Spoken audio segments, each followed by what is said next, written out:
because I didn't have the time.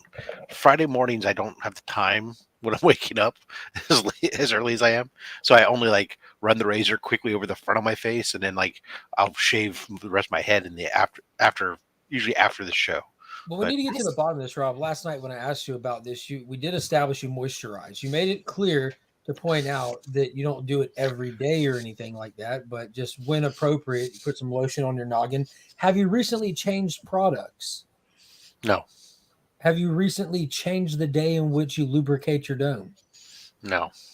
Have you changed pillowcases? No. Do you regularly like smother your head in Vaseline and then put on a stocking cap and go to bed? Most definitely not. That's what I'm imagining what's happening. Definitely not. But No, like Burt Reynolds boots. When we do the C3 meetings with DJ, Rob, and myself, we do it on a different meeting platform. And so we're all kind of like, it has kind of like our We actually do it on a meeting platform versus. All right, let Rob. Sorry. Go ahead, Rob. Go ahead. No, I'm done. No, you go. No, you go. No, you go. Our faces are just bigger on the screen somehow. Like it's like this is a wider shot kind of thing than what that has for how we have it set up, or at least on my screen, what I'm looking at. And I'm looking at Rob during this entire, like we were on there for like almost an hour and a half, 2 hours, something like that. But I'm looking at Rob the entire time. I'm like, yo, his skin looks so smooth right now. His complexion looks so great right now. So we get toward the end of it, and I had to bring it up. I asked him the same thing last night. I'm like, Rob, my man, why do you look younger than me right now? That's hilarious. We both brought that up. You know how I take it? I take it as this. You know how women will get collagen implants and shit. Yeah, all kinds of crap. Rob, you're looking particularly fat today. Thanks. No, that's not. No, we're saying you look particularly like. Thank you. If I was a serial killer, your skin would be on my wear list. What's this lotion on the skin? Nice. It has nothing to do with your size. It has to do with your glow, my man. You're glowing. I have a really horrible question. Perfect. If you were to wear skin, are we live right now? Yes. Okay, I'll ask it later. This is what happens on. Yeah. By the way, on this show, when you're on before you see that we've gone live, it just automatically at 4:30 it goes live or 7:30. There you go. That's a lie for Mark. It goes live mid conversation. It's a cold open. Remind me after the show. Right. Hi, Izzy. Hey, Izzy. Excuse me. Hey, guys. Someone just turned on the kitchen light, so I turned off the camera for a second. So nice. Nice background, Izzy. We don't usually see you in this background, right? This is real. This is all real. Real home. Looks better. The only way we'll know for sure is you got to hold up something green. Just grab something and throw it behind you. Green screen. Just a big green screen wall in your living room. Just hanging. I mean, that'd be annoying. So there you have it. Because I got this on the swivel now, so you can just kind of like. Rob just said it's 4:30. And I just about died thinking I left work 3 hours early. There you go. There's your 360 right there. Which means I gotta bring this. Anyone think Rob looks like a beautiful baby boy today? Baby boy, my baby boy. You look like Kite Man holding it. There you go. Oh yeah, Kite Man. Thanks to the Harley Quinn animated series. Every time I think of Kite Man, I think of also fucking Duff Man. Like there should be the same voice going, Kite Man wants to fly high.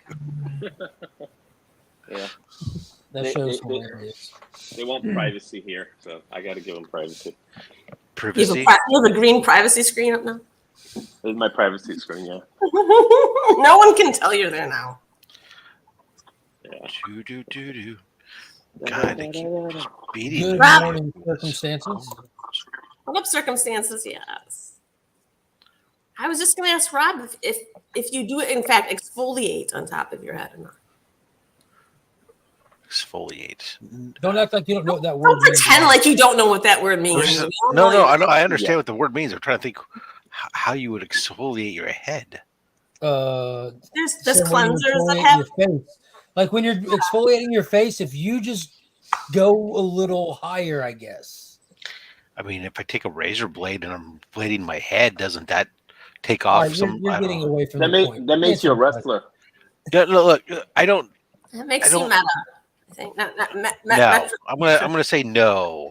Aside from using a washcloth to clean my head, just like you clean your face, my face just goes a little further back.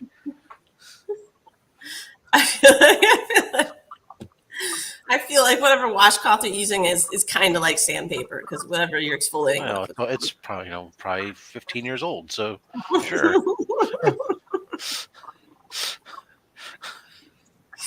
Hank Azarian. Yeah. He would have been a great Awesome. kite man 10 years ago. I don't know if he's I like He's still Mystery He's Man still was doing so voices. He's I'm still not doing talking about voiceovers. talking about live action though. Yeah. Kite, but to do right, Kite Man does sound like he should be like a. Oh no, you're right. Hank Azaria is kind of old for that now, but Yeah, he was like in his 40s in the 90s. And like remember at Night at the Museum, he had some age on him. That was like 15, 20 years ago too. Wonder how old he is. I'm guessing he's 64. 64. Okay, let's find out. At what age is the age where you just should fall off the earth and die? Rob, You know, how like old are he's you? too old. Like Hank is he's too old, 59. Before I answer, ourselves. before I answer that, I need to know how old Rob is. He's 1769 is the year he was born.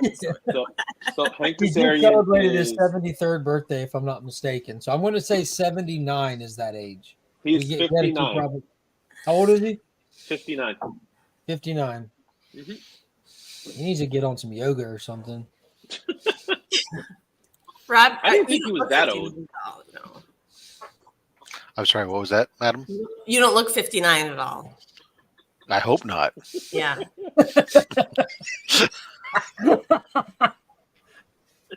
Not with that dome, you know. Not a day in the whole. I forget it. I give up. That's just like the old, look at that, steady as rock. Yeah, but I shoot with this hand. Yeah, exactly. Like Gene Wilder. Yeah. Blazing Saddles, absolutely. Dude, that movie is hilarious. Mm. Mel Brooks is One of the greatest of all times. Yeah. Which one? I just missed it. Which movie? Blazing Saddles. Oh, I never saw that one. Oh, that's such a good movie. What? I'd say it's his best film. Oh Like, my God! How did you? like, all of them are amazing, but I think that's his best film. Izzy, your hair looks amazing right now. Don't move. Oh, love it. Yes. It's like my son. There's always misplaced hair. Hello, you I just don't keep care. going. I don't care. I'm not going outside in public. You're going on camera. I don't care. Is that better? Hold on. Let me lick it. A little spit, and then swoosh. It's no Taylor Wilder, but Hold on. You got something on your face too. Look at they moved the screen on me. I'm trying to give them privacy, and they're moving the screen. You see, someone's there. No, This is like a shower curtain in the living room. Wait, now she's moving it again. They want to secretly be on camera. Look at that. There you go. Yeah, that they do. They got a hug moment. Hug cam. Oh, Hug him. And now she's like, no, don't show me. They strive for privacy, especially my daughter. yes. Dragon Balls have been neutered. Got it. No Dragon Ball references like that. He passed away. You heard the news, right? The creator of Dragon Ball. Yes. It just Yeah, that's why he passed Dragon away. Ball Yeah, has been neutered. exactly. Dragon Balls is right up there with Pokemon for me, man. I'm with you on that. I'm not. Anyone passed away. He, for me personally, he had less than zero influence on my life, fandom, anything. But I get beloved creators passing away. It definitely sucks for a lot of people. So you're saying this guy had no effect on you, right? On me, no. Like indirectly, I'm sure there's plenty of ways he's affected the his sphere of entertainment that might have trickled down, but him directly, no. And he helped create Pokemon cards or something. What did he do? Yeah, something No, like he. that. What did he do? He made Digimon. Pokemon. He was the king of called Digimon. Dragon Ball Z. Dragon Ball Z. Did your kids get into that? No. Oh, absolutely you're right. not. Then it didn't affect you at all. That's what I'm saying. Like it would have been me as a kid, but I've thought it was trash from day one. Couldn't stand it my entire life, even to this day. But I'm not like blind to the impact it has on other people, and they would feel that way about the things that I enjoy in big cases. So I know how I felt when Stan Lee died. Like that like hit me in my soul. So I get how other people could be feeling. It sucks. Yeah. I think that all the references I understand of Dragon Ball Z are basically like stuff that is spilled into Robot Chicken. Yeah, it's their Pokemon with tall hair. It's what they are. They're Pokemon with tall hair in a cartoon or something like that, right, Izzy? Yeah. I was never a Dragon Ball Z guy. Yeah. I couldn't get past the artwork. Like So today, George Orwell created Dragon Ball Z? It was created in 1984, apparently. I didn't realize that. No, I missed it when I read 1984. Yeah, it's been around. What is it? Ooh. Changed your life. Well, Durs. Well, congratulations. I like I said, like all I know of it, literally, other than the name that it exists, is what I've seen as mockery in Robot Chicken. I've never seen anything Dragon Ball Z outside of that, probably, other than maybe an illustration of a character, and I didn't know what it was.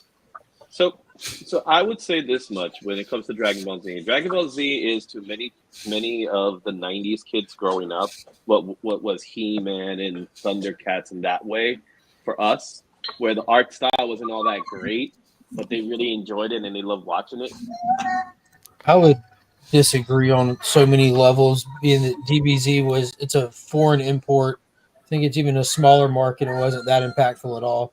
It was impactful. Trust me, it was impactful. I'm not saying the people that watched it weren't impacted. I'm thinking I'm just saying I feel like Dragon Ball Z has like such a trickle down effect over time. Like it's really built up. It didn't have like some kind of dude. I grew up in an era when it was like not like old in the US. It came out in '84, not here.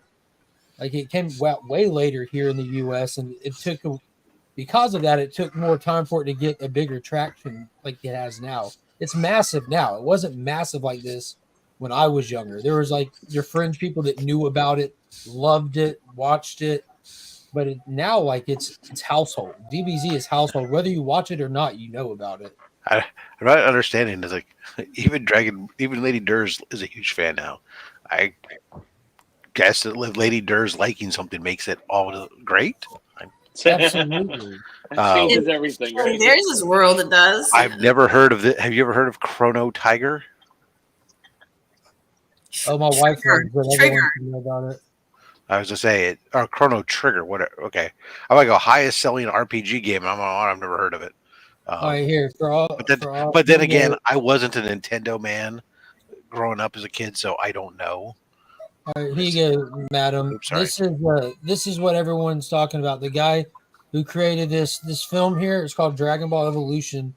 So if you're not familiar with Dragon Ball, just head over to Amazon, pick you up a copy of Dragon Ball Evolution. It's like 11% off right now. It's $8.94. Check the movie out and see if you're a fan. See what you think. I'm gonna wait on that one. I think you probably should. No. Tyler thinks it's the greatest thing ever. Literally, I mean, greatest piece of entertainment he's ever experienced. And he hasn't experienced entertainment. Here's the movie. Tyler said it. He says it's the greatest movie. And here you go, Dragon Ball the movie right there. You read Dragon Ball. Well, it gets 4 out of 5 stars to see. Okay. Massive when he was a kid. That you still were. No, I'm just teasing, man. That's cool. I just completely missed. I was a ColecoVision kid. Yeah, I get that one. I guess I just completely missed it. Apparently, it came out in the '80s. I'm surprised I hadn't heard about it until like way. It was a '90s thing. Here, It was a yeah. '90s Here. thing here. It was a '90s Oh, it thing was a here. '90s It thing was here. late 90s Yeah. here, Okay. limited access at that. And then in the late 90s, early 2000s, it started like syndicating on Cartoon Network during the daytime. Okay, that makes sense. Then why I was completely well beyond that realm of stuff and was in my adulting phase at that point. So I get it. Cool. Sure, your adulting phase. Okay. I love how you said adulting phase as if it's ended at some point. Well, no, it was like I was more serious about adulting than I am today. Maybe. All right, Becker, here, tell us more about Dragon Ball and its Hey, Becker. impact on your life as you live it. Me, the rest of us, it's Dragon Ball indirect. actually introduced me to my boy Timmy P because we were both buying up the VHS tapes back in the day, and he was part of my early con crew. So I've actually watched a lot of early Dragon Ball, like pre Z, and then like we got When in, it was and just Z had Dragon already Ball? been out, just wasn't in the United States yet. We were VHS tape buying it. I liked it, and it introduced me to one of my best friends, roommate, one of the guys I was hitting cons at when Mark was just in short pants. So I'm just curious, and I'm on it. Okay. Again, I've stated I know jack and squat about this, other than what I've got from Robot Chicken. So is there some sort of plot here beyond two guys flying at each other indefinitely, never quite getting to each other? Yes, the plot gets repetitive, I but I don't know, for the people that are into it, they really like it. I enjoyed what I watched of it. I wasn't willing to get like 400 episodes into it, but I had a lot of fun with it in the years. Like our first apartment, we had like the scrolls you'd buy at cons, you know, the anime posters, kind of manga stuff. Like we were into it. Tim still is. Tim learned Japanese so he could watch the stuff even sooner. Tim also watches a lot of Japanese wrestling. I think it's trash. So, I mean, hey, Timmy P does him. All right, well, fair enough. Well, for those of you guys who it was a big influence on your life, sorry. What? It was good. It's a good show. I get the fandom. I was there when it exploded in the US. I mean, if you were all of a sudden, like, at least in the comic shops I was hanging out at that time, one day you walked in and suddenly there were scrolls all over the wall. It had its and Izzy, don't you feel like that too? With what? With Dragon Ball? No, Like I'm not a Dragon Ball guy. No, but I mean, like going to the shops and stuff. You definitely saw the effect it had on the comic book industry. Oh, because yeah. all of a sudden, like one day, you would walk into your shop and it's like, oh, we're selling these things now. I think Dragon Ball had a bigger impact when it comes to kids gravitating to manga than Pokemon did. Pokemon was more of a child video game thing, when Dragon Ball was really manga coming into the US. Even though it already existed in other forms, like, you know, like Akira or Fist of the North Star or Vampire Hunter D, but it wasn't until Dragon Ball Z that it became a mainstream thing. That and the other one will probably be Sailor Moon. So that's the impact of Dragon Ball Z. So there is a huge, significant impact to Dragon Ball Z. Huge. And I'm happy I spread some kind of knowledge. Usually I don't. I'm sure most of you watched X-Men '97. Same thing for Dragon Ball Z. Yeah, I saw some episodes of X-Men '97, but again, I didn't watch. It didn't have the same impact on me as I know other people have because, again, I was an adult. I was a teenager during X-Men '97. You're an adult now, and you've surrounded your wall with. I was in a different phase of adulting at that time. Yeah. Actually, in the more mature You were adult still a now. muggle back then. He was a muggle. No, so in '97 I was married, so I was You're still married and you're filling your wallet. I know, right? What a dork. I just told you, I'm unwilling to change. I got married and I stayed married. That son of a bitch. Shit. Been with. The other day, we were doing it. We realized I've been with my wife more than half my life too. So it's Right. like, Yeah, I know what you're talking about once with said that in a job interview, and it got me the job too. They said they were looking for somebody invested that could invest themselves in something. mhm. And I said, well, I've had the same hobby for 31 years. I've had the same wife for 20 years. And I worked for the same employer for 16 years. So, yeah, I think I qualify. I'm like a rock. We put me Yeah. down. No one's gonna want to pick me up and move me, so I'll still be here. Yeah. Let's see here. You know what? I've been Batman cartoon was Batman the Animated Best. You know what's sad is I do appreciate Batman the Animated Series, but I never really watched it all that well that much either. I've many times I have it bookmarked on the streaming services for me to go back and watch because You really were a muggle. Like, you just left the life and you didn't go back. you gotta understand, man. That time, I was, had just I was really focused on trying to get established my family going and all that other stuff, and that's what Some bullshit priorities, Fat Stick. I'm just saying. I said it was a weird way for Rob to break it to the community that he's divorced now. I'm not. No, I got married. I didn't get divorced. Yeah, it was a weird. Like, that's like, Rob, you're still married. Yeah, When- I mean, I was She married. wasn't stopping you. I'm saying I was still married back then.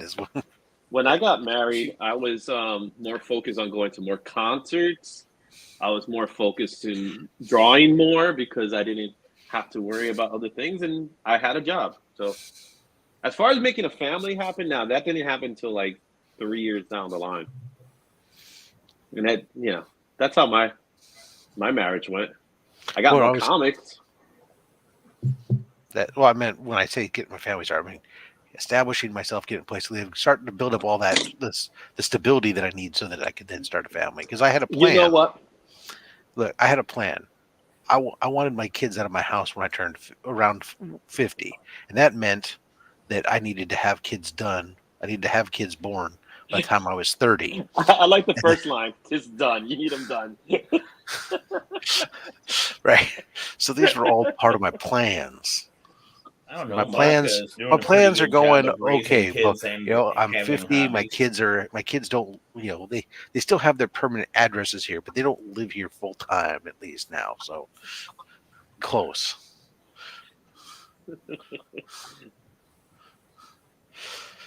What? And then there's that boy. He'll never grow up.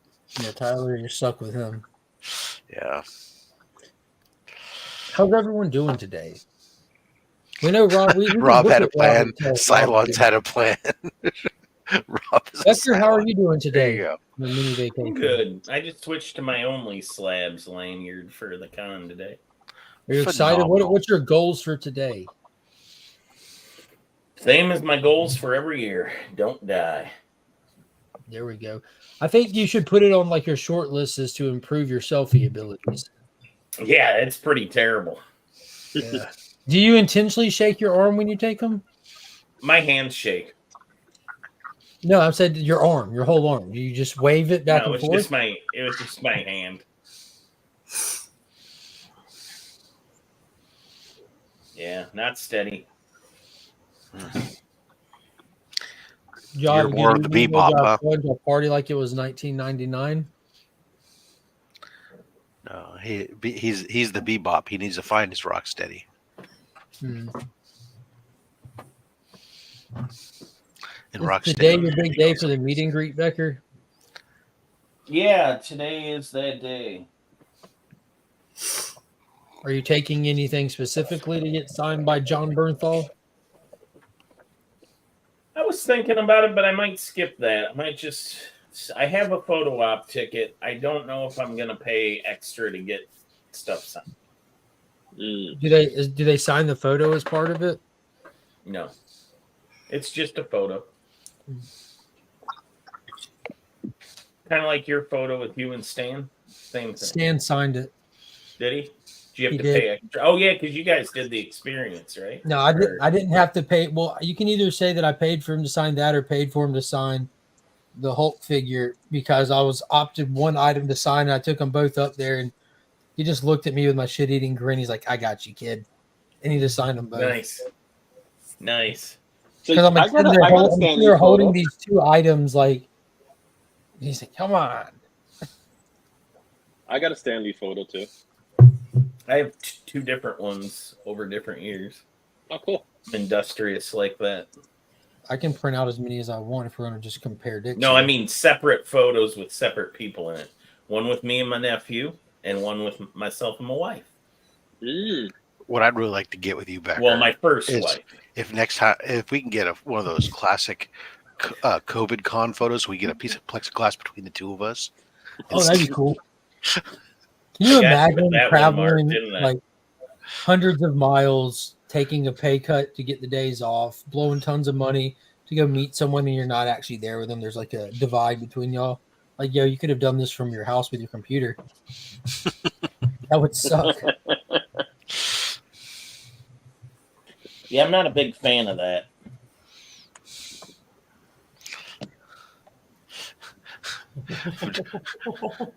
Durs is 5'10", Mark is 3'7". You gotta hit this one first. I heard Durs is 7'2". Yeah, if you scroll back on my IG feed, you'll see when me and Durs met at Heroes, I gave him a big hug and we got a photo.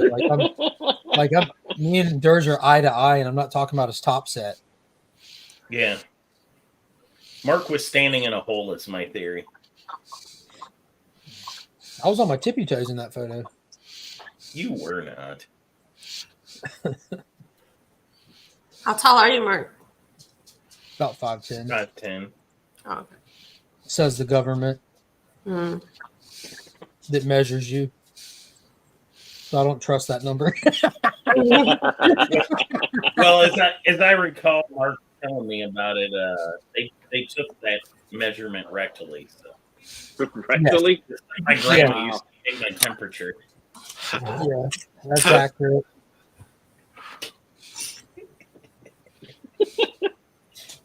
No, my driver's license says 5'10", and I think that was true for that day.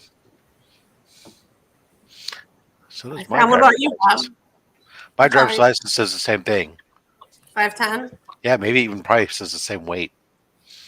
Not the same year, though. 5'10". No, my driver's license says 5'11", so I think that. Oh, wow. Embellished a little bit there, huh? I don't fill out the information. You just stand in front of their measurement board. Oh. So you were wearing high tennis shoes. Tennis shoes with Oh, that's weird you said that, because Becker thought that I was crazy when I said depending on what shoes I'm wearing, 5'10" or 5'11", because I wear flip-flops, which is almost like a natural height. Like, I'm this much taller with flip-flops on. Let me put on my work shoes, I'm this much taller. And that's an actual thing. And back then, like, if I went there and I wasn't wearing flip-flops, they caught me on a high day, which is rare. I hate it when the government catches me when I'm high. But I lived my whole life with a midget, not a little person. This is different, a midget. My mother is a midget, not a little person. They're different. She's 4'11" and a half, which is a lie. But my entire life, she said, I'm 4'11" and a half, because she's so short that halves matter. And she's always brought up the thing like what shoes I'm wearing, this or that. And at this point, like she's 4'10" on a good day, is my guess. Like maybe even shorter now, because time does that to you. You know? But so I've always like heard that growing up, like depending on what shoes I'm wearing, and my mom would be conscious of that depending on what we're doing. Like if we're going to Six Flags and she's taking the kids, she's not wearing her flattest shoes. She's going to do whatever she can to try to make herself eligible to take us on the teacup ride. Wow. It's a pretty low bar. Scotty and I have the same, to think about it. Scotty and I have the same gimmick. I always measure myself at gas stations. And I'm always 5'6" to 5'7", depending on what gas station I'm in. Izzy, you look tall. Or what the eyewitnesses remember, right? Right. If you measure it by width, then yes. Your arm span. Yeah, no. Your arm span is actually supposed to be your vertical. Yeah, so I'm 5'8". Rob? Yeah. He already answered this. Did Yeah, I you? told you my driver's license says the same thing as Mark's. Oh, that's right. Oh, except then it turned out that it wasn't because Mark said his says 5'11" and mine does not. And mine says I'm 5'10". Because you didn't lie that day. Oh, I'm ready, Mark. There you go. The only sticker you need, folks. That hurts. This has been a shtick for a while now. I know, but it still hurts. You think you need this was actually used to hurt Nikki Pancakes, was the original. The only sticker anyone ever need? Yeah. But I knew he would notice it. I knew it. So, like, you need one of those. I had an old store folio that was, like, covered in community stickers. It was the night before. I was switching to a new box because the other one was getting kind of damaged. And I was like, you know what? Screw putting all these stickers on. I'm just going to put DJ Lynx's on and then have Nick wonder why. So the next day I go to the con, and sure enough, everybody else sees it. Nothing. Nobody makes a mention. All of a sudden, Nick, how come you only have a DJ Lynx sticker? Don't you have my stickers? Yeah, I do. I made a decision, Nick. I made my It's the decision. only one you need. It was great. I've got one of those. I've got several of those because he won't stop sending them. Yeah, I keep getting win stuff. A prize for, well, I went on this heater where I won like some stuff off. Yeah, look at that. That's nice. I got like 3 of them. I gotta get more. So like all the stickers that I've gotten from the community, like forever, I've never unstuck and used any of them, but there's a couple on my laptop. So I just have stickers, and most of them just sit on my windowsill right here, so I can do that when people, like, if I'm not going to stick them on stuff, how am I going to use them? You know, like, I guess I'll just hold them up. Absurdly huge Burke sticker. Yeah, that's not on the window. That's I don't have windows that big. Yeah. What was he thinking when he made them? He thinks big of himself.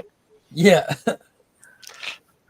My biggest problem is sticker, I'll take 7-inch saucer. Man, I love that everybody's got these fancy die cut stickers, but man, I swear some of them are so damn hard to peel off the freaking They're packer. all hard to peel off, yeah. Yeah, it's a bit annoying.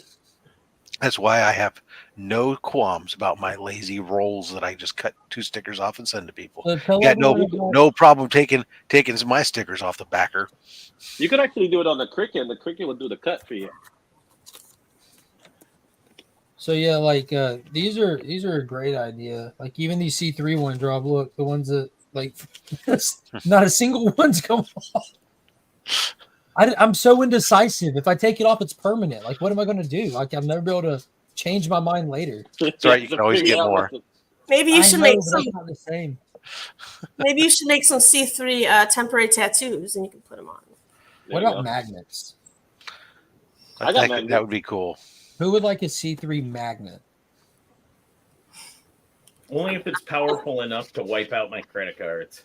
There's only one way to find out. If you stack them. I want a C3 magnet that just like destroys my cell phone. What if you have a block of them? Those look like magnets to me. Then you could probably wipe something out.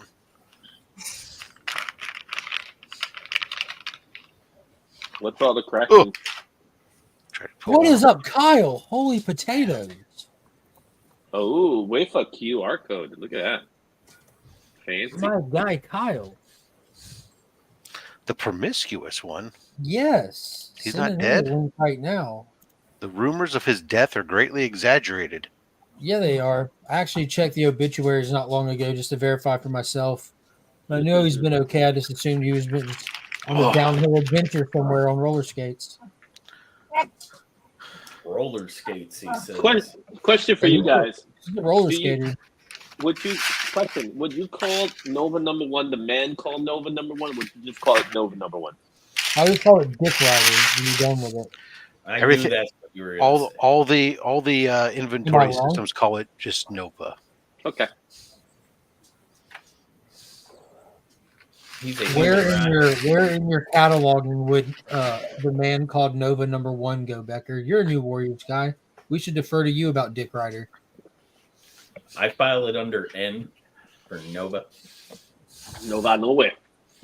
Cool. Thank you. and then I have them divided by volume. Yes, the T section in my is really big for all the thes in my comic collecting. Oh, see, I don't do these. I bet you, Lady I'm Fantastic, just kidding, that's how her Beckerman. collections are set. I do not do that. Yet nobody files by the word "the" in any Yeah. form of life, Right, in any exactly, aspect of life at all. Except for Lady Fantastic. She doesn't file that way, I'm sure. Despite how that show went, I'm sure she doesn't file that way. That was a fun show. That was a great catch on her part, though. Like, oh, hold on. There you go. Okay, there you go. Simmer down. Well, good morning. Simmer down. Roscoe, you said your slab hub magnet. Which slab hub magnet do you have? Do you have the black one, or do you have the new die cut one? I have a slab hub magnet. Or do you have one of the old?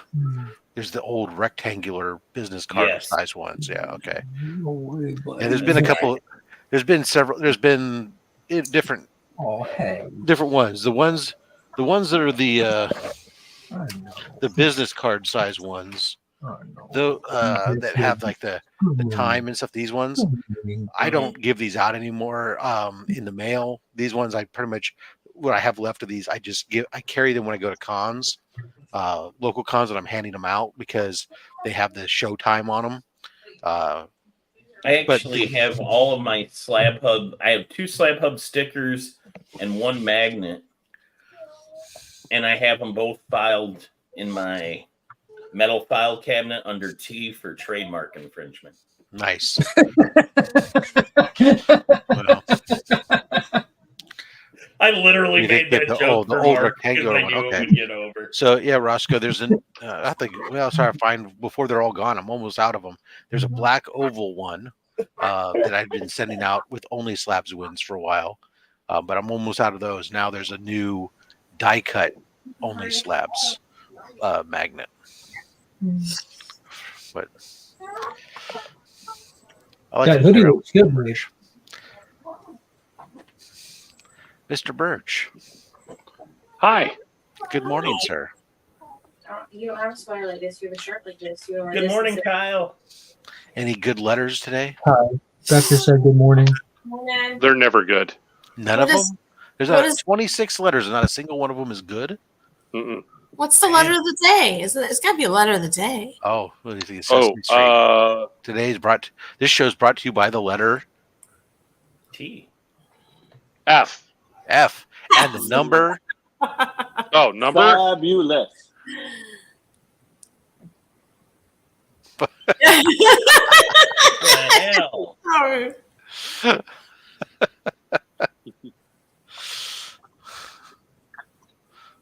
I accidentally hit the F5. So, number 5. There you go. The I have letter a F question. and the I have a number question 5. about Sesame Street. So Sesame Street, when they did the number of the day, sometimes the number of the day will go up to 13. Why couldn't it just stop at 10? Because Maybe there's more numbers than 10. Maybe they're trying to teach people. I don't know that 13 was ever picked up, but they always counted at 12. Yeah, but they always 1, 2, 3, stop. 4, 5, 6, 7, 8, 9, 10. 11, Maybe it was 12, not 13, but why would they stop at 12? Because they each had 6 fingers on their hands.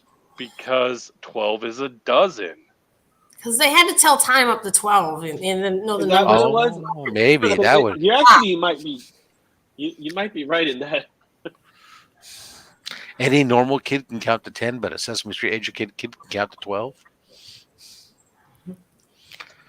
I'm singing the count song, and I'm not even. That getting might it. have been Electric Company. Scotty's When right. I 1, 2, count- 3, 4, 5, 6, 7. Yeah. I don't know. 1, 2, Oh, I know it's the only way that you can count to 12 legally these days. I just remember counting. Sure. One, two, Yeah, remember that song when I count the I think he only goes up to like 1, 8. 2, 3 smacks. I don't know. All I know is thanks to PBS, and every time somebody says 3, 2, 1, I always say contact afterwards. I want to start singing the contact 3, 2, 1 contact theme song, but that's probably just me as I'm looking at a bunch of blank faces here. So I'll move right along. Can you sing it for us? Maybe it'll jog my memory. No, it's all right. He's like, I'd rather not. Let's turn the conversation back to Rob's. Back to dragging your balls. Head. Justin, have you ever had problems dragging your balls? Every day. Every There you day.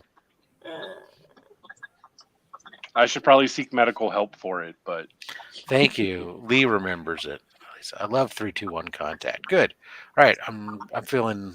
At least there's other old people here with me. Froggy. He feels froggy. That and Dr. Goodbody. I don't think I'm that much younger than you, Rob. I think I'm only a few years behind. Well, Rob's in his 50s. You're in your 40s, right? Late 40s? Rob's in his 60s now. No, I he am is not in my 60s. oof. He Did you just get hit your AARP 50. card yet? Did you get your AARP card? I got multiple mailings here from the AARP that arrived, telling me I have my I get those. choice of do I want the really cool organizer for my trunk, Oh, or would I like the multi-plug charger? ooh, Yeah, exciting stuff. No, I that's get where the 50s for- book says. for I got you, Biggie. $16 a month. I can get all these great discounts and magazine about old people. Scotty, he's getting AARP stuff since he was in his mid 40s. Yeah, that's about when it starts showing up. Mm. They'll take anybody's money. But all right. So, oh yeah, hold on, baby. I already got it. Well, thank you. Oh my goodness gracious. So, who's the big featured guest for the con? For heroes? No. Planet. Oh, like for celebrities, Ron Perlman and the cast of Scream, cast of Boy Meets World, and John Bernthal. We had some last minute cancellations. The main character from Rebel Moon, she's out. She canceled yesterday. She realized that PlanetCon was in Kansas and said, "No way." Yeah. Oh, yeah. I've It's been to actually in PlanetCon. Missouri, though, Rob. So good job at directions. Whatever. No, we have people that have actually done that. They flew to Kansas thinking Kansas they were City. going, yeah, That's fair. and put them about 3 hours away. Good job. Oh, my goodness. At least it had Kansas in the name. There's a bunch of cons. There's Lexington Con this weekend. There's Awesome Con in DC. Awesome Con's pretty big. Awesome Con sucks. I just said it's pretty big. I didn't say it was good. Apparently, there's one in Wilmington because Scotty's asking if anyone's going to one in Wilmington this weekend. No. This weekend, I am going to Sacramento Con. I wonder, where's that at? Never guess. Do you go to Stockton Con? I didn't this year. I'd thought about going to Stockton Con, just because Bill Morrison will be there. Stockton Con's already happened. No, the next one. Oh, next year. Let me see his schedule.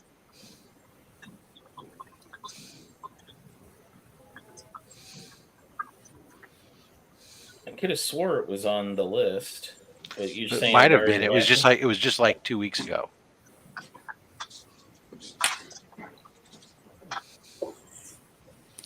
Because I thought about going.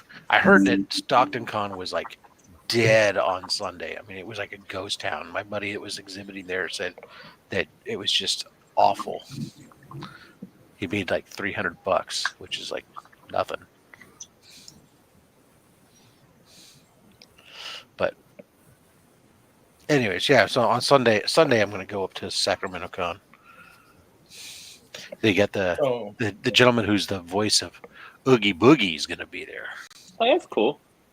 July 13th to 14th is something called Stockton in Stockton, California. Oh, maybe there's another one. It's a convention But about that- stocking that- shelves. Yeah. Yeah, I was thinking the same thing. And then he's going to be at Sacramento Sac Anime, August 30th through September Yeah. 1st. Sack. Morning. Did everyone see where we successfully bullied Heroes Con into inviting John Jang to Heroes Con?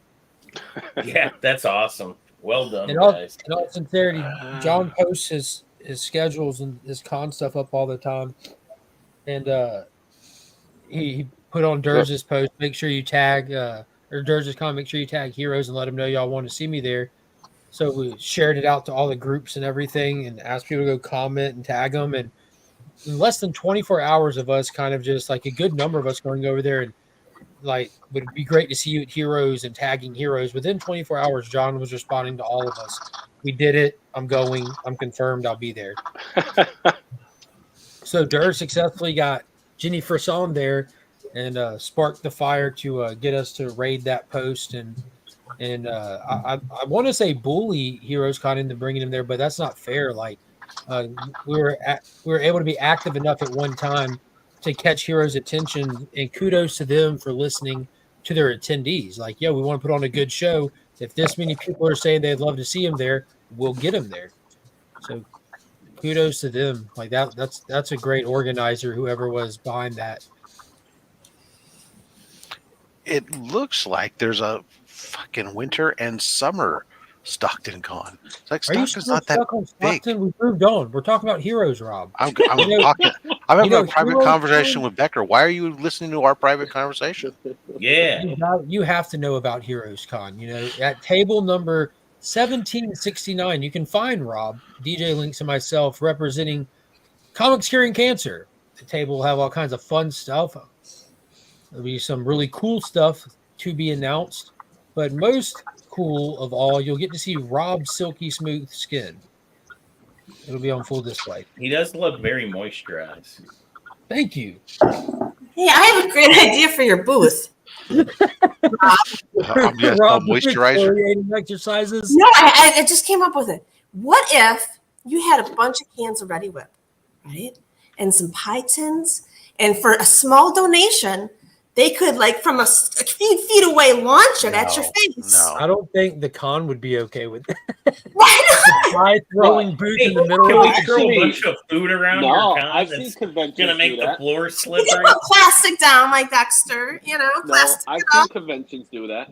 I've seen one or two conventions have that. They have like the set area for it. Izzy's volunteering. See? I just But wanna I- know I I now, volunteer to like, throw. I don't have a God, problem. you have the bald head. It'd be easy for you to wipe it off and everything. And you know what? It'll be perfect to have Rob. Yeah, on the because show this doesn't catch he's anything. excellent for insults. He's really good for the insults. I know, that's what I'll make it very simple for you. When I was a scout leader, and it used to be a tradition for them to put pie in the face of the scout leaders, when I took over, we changed it. It became throwing water balloons because I'd much rather get hit by a water balloon than get a fucking cream pie to the face. You'd rather get wet than creamed. Got it. All right. So We always have to figure out how to Pancakes. make those two things overlap, and we're good. There you go. Now we're going somewhere. Yeah. Nikki Pancakes in the house. There he Just wanted is. to He's in the acknowledge him. yard. He's He's still in the yard. wonderful. Come on in. Come on in, Nick. You got the link. This is going to be tough to not see Nick this year. Yeah, and speaking of, Nick's not coming? People, I'm Freaky not going Louie to is going to be Heroes there. Con. Freaky Louie is coming to Heroes Con. He saw the signal go up and he's answering the call. He'll be there. Where will you be? I will be at Heroes Con. He'll be in New York City. Seriously? New York Yeah. City. You're coming Yeah, to he my heard place? you're leaving the state, so he's taking an opportunity to visit. Is it for Yeah. work purposes, or are you going for Well, just a vacation? It turns out DJ Link's is Airbnb and me his place. He just doesn't know it. I'm just breaking it.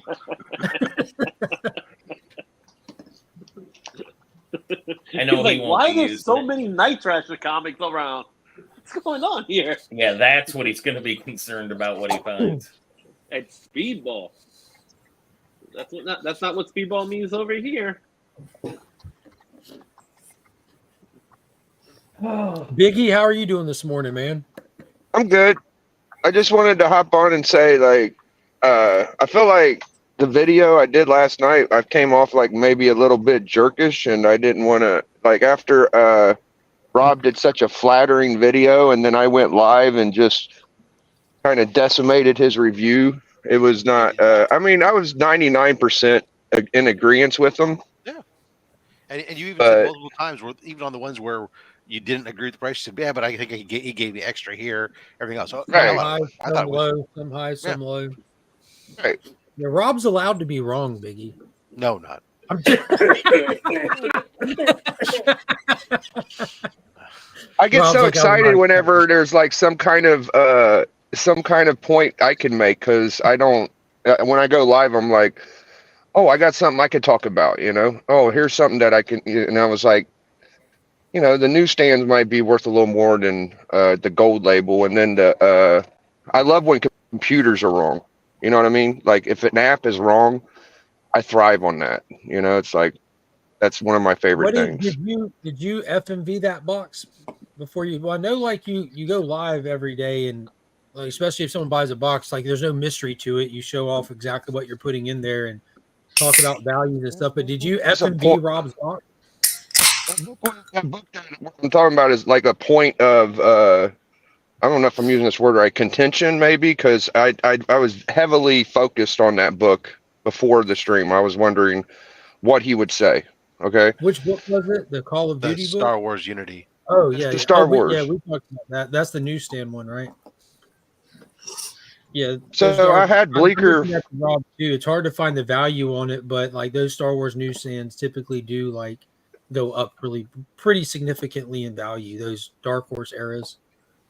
I asked Bleecker to look it up, and when he looked it up, it was, I think it said Raws and Direct, but you couldn't find newsstand. Like it may not be a big enough key to find a newsstand on. You know what I mean? Like the there. only way to find a newsstand on it would be to go to Cover Price and look for a variant. Cover and Price didn't even have it. I was All they about to had say is at gold that point, if they do have it, you're only looking at slab sales at best.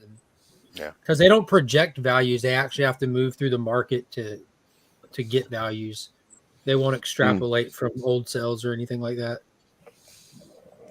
Yeah, no, it was when I looked on Cover Price. I looked on eBay sales. I was looking on collector. I forget what the other one is. I looked at like 3 different things trying to find. I couldn't find any references to newsstand sales, and the only sales. There's no sales. Yes. Yeah, there's the only sale I could find. I said I give it the price of the highest sale that there was, and I was like, whenever I do those prices, that's kind of like the thing is like, I don't, even though I might think that something might sell for more, I can I feel only justified in saying what there's evidence that goes along with it, right?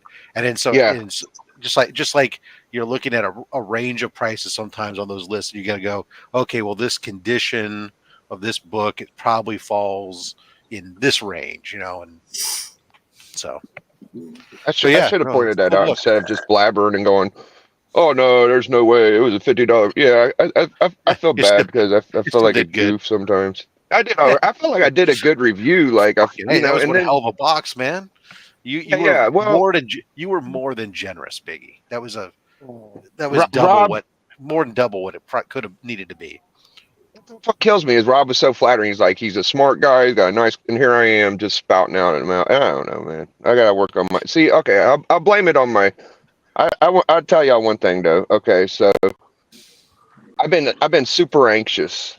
Okay, I've been dealing with anxiety lately because I've been prescribed Jardiance, and 1 out of 10 people get anxiety symptoms.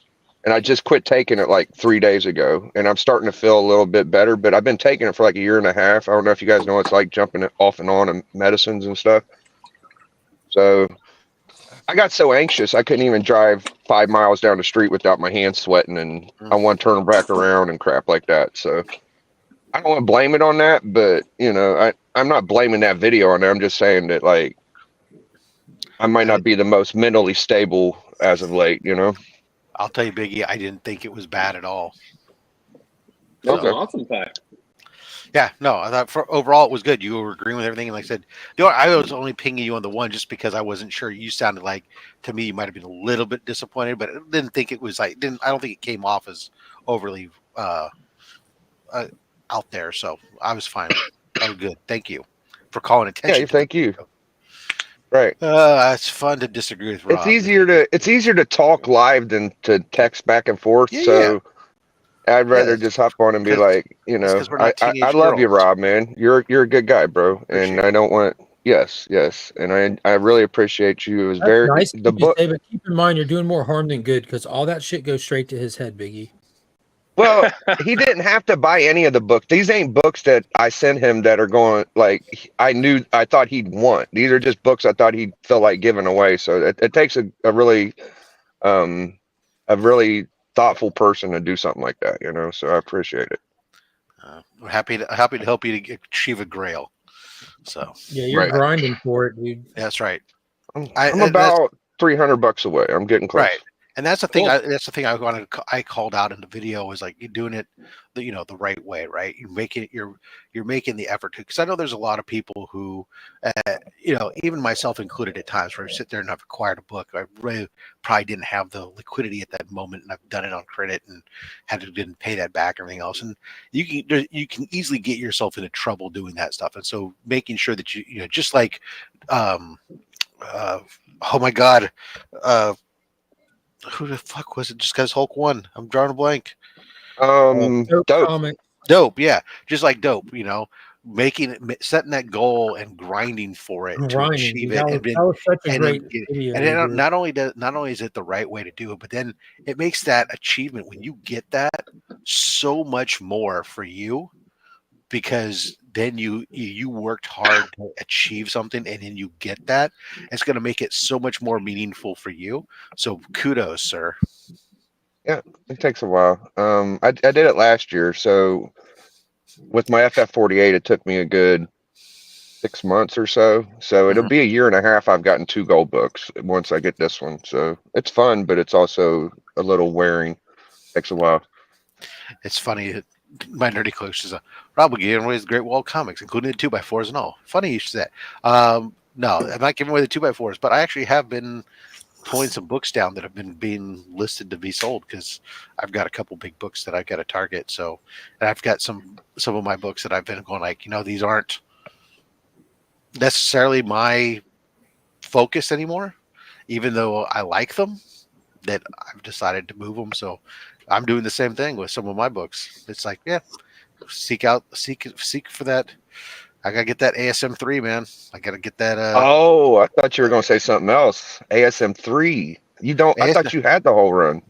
ASM3 is the only book I have left in the run. Oh my gosh. To get. And then there's there's a couple other books out there that I have targets on, but that's the only one. That's the big one for this year's goal is that I need to finish that run and put a nail in it. Doc. That's a beast.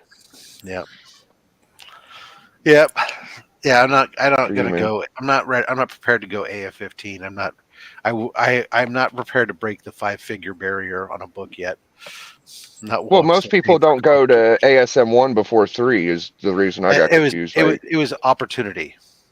Yeah. The ASM1 presented itself at a time last year for me at Shortbox Live Where I saw it, I knew the price on it was way below what it's supposed to have been.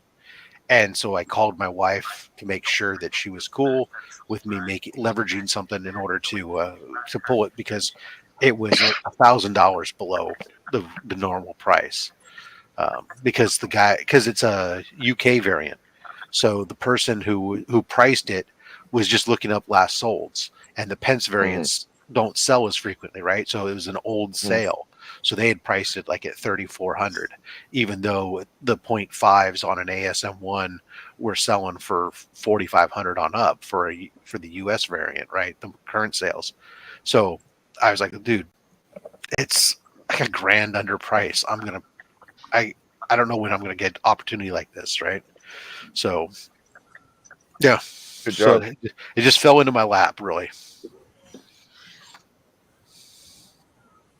You should buy that You person still here with with the HeroesCon this year, John, when you come to visit all of your friends and loved ones at HeroesCon, Charlotte, North Carolina, 2024. We'll see you there. That's right. Brother John needs to come, so that way Digger Jim doesn't feel bad about going. Kyle! Yes. What's up? What is up, baby? Not much. How you doing? Good. How have you been? Been all right. Yeah. Fire. Welcome home. It's probably been like 3 or 4 months or something like that. Yeah, I haven't seen you in a while. Holy It's been a smokes. while. Yeah. So what's You new? still living in the desert? Yeah, I'm in Temecula now. What's new is your beanie, your headphones, that Wolverine picture behind you, the length of your beard, your smile hasn't changed, and your eyes still go on forever. It's a little darker than I remember, too. A little bit darker. That's The beard just the does look dark. camera. I could switch cameras, but it makes it lower quality. Oh, please don't do that. I want to see you in full HD. I could do this one. That's But better. Oh, Actually, it looks better. yeah, that's way better. It's grainy. Like Yeah. You look, The like when light. I watch those crime documentaries and they always have like the interrogation scene, that looked like the camera from the interrogation room that's in the corner when the suspect doesn't know they're on camera and they're sitting there acting cool about murdering someone, just waiting for the cops to come back in. Can I have a Sprite? Exactly. Oh man, what have you been up to? I'm starting to get back into selling some comics. It took me like another couple months just organizing stuff. From the move? Yeah. But I got my storage unit all handled. Everything's documented. I'm just like finishing up on like. Where are you going to be selling that on Sands and stuff? Yeah. I'll be on Sands and Beta. I might do Whatnot. I don't know. Just for funsies? I'm indifferent about it because, like, morally, I'm like, yeah, screw them, but then also they have an audience, and that's why people sell on eBay. So And it makes it easier for the seller too. It's not just the audience factor; it's the process for you. The label printing is it's a polished, like, kind of transactional thing where it's like there's no like, hey, you didn't send me payment. Hey, when are you going to ship out? Like stuff like that. Yeah, keep in mind, I think you're on like a strict ship out schedule though. Like you have to ship out within 2 or 3 days, or they ban you. Whoa. Yeah, like it's an automated ban too. Yeah, Yeah, you gotta they don't care. you gotta be prepared for it. So in other words, And selling- you can't what's it called? You can't like veto it or anything. You can't like hit them up and tell them the extenuating circumstances. Like, yeah, but we don't care because if we honor your circumstances, everyone can lie about theirs. So it's just flat, like period. You do it or you don't. On you. Fair. It's tough Yeah, love. I like the structure of it though. It makes sense. I just don't like that it would take up any more space on my phone, and I'm already at like 90% storage unit, so I'm just like, nah, I'm not going to download that app.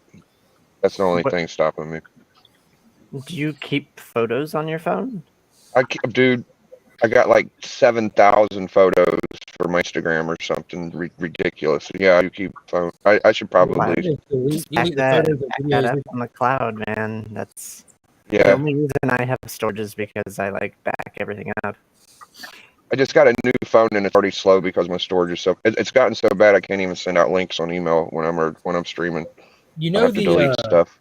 You know the phones like that you can get like for $200-300 that are kind of the trimmed down versions of like the like you can get a brand new phone for $200-300, but it's a slimmed down version of whatever models are out at that time. Like they make iPhones that are $1,000 in the same year. They'll make one that's 300. It's slimmed down. It's got plastic instead of metal, and it's built, and it's got like smaller memory and stuff. Those phones, as soon as you activate them and put like 2 apps on them, they're full.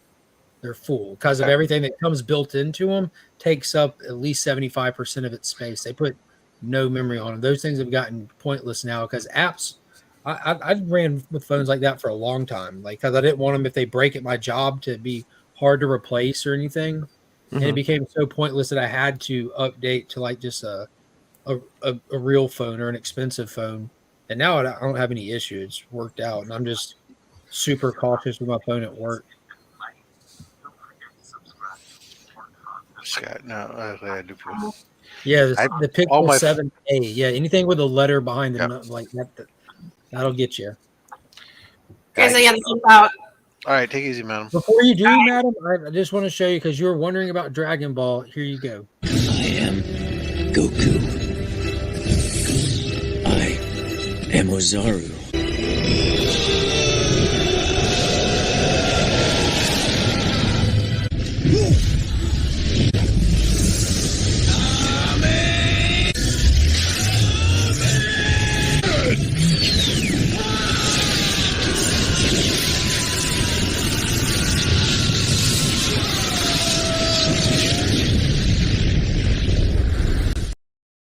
That movie right there defined an entire generation, changed their lives forever. What are you talking about? That is a horrible adaptation of Dragon Ball.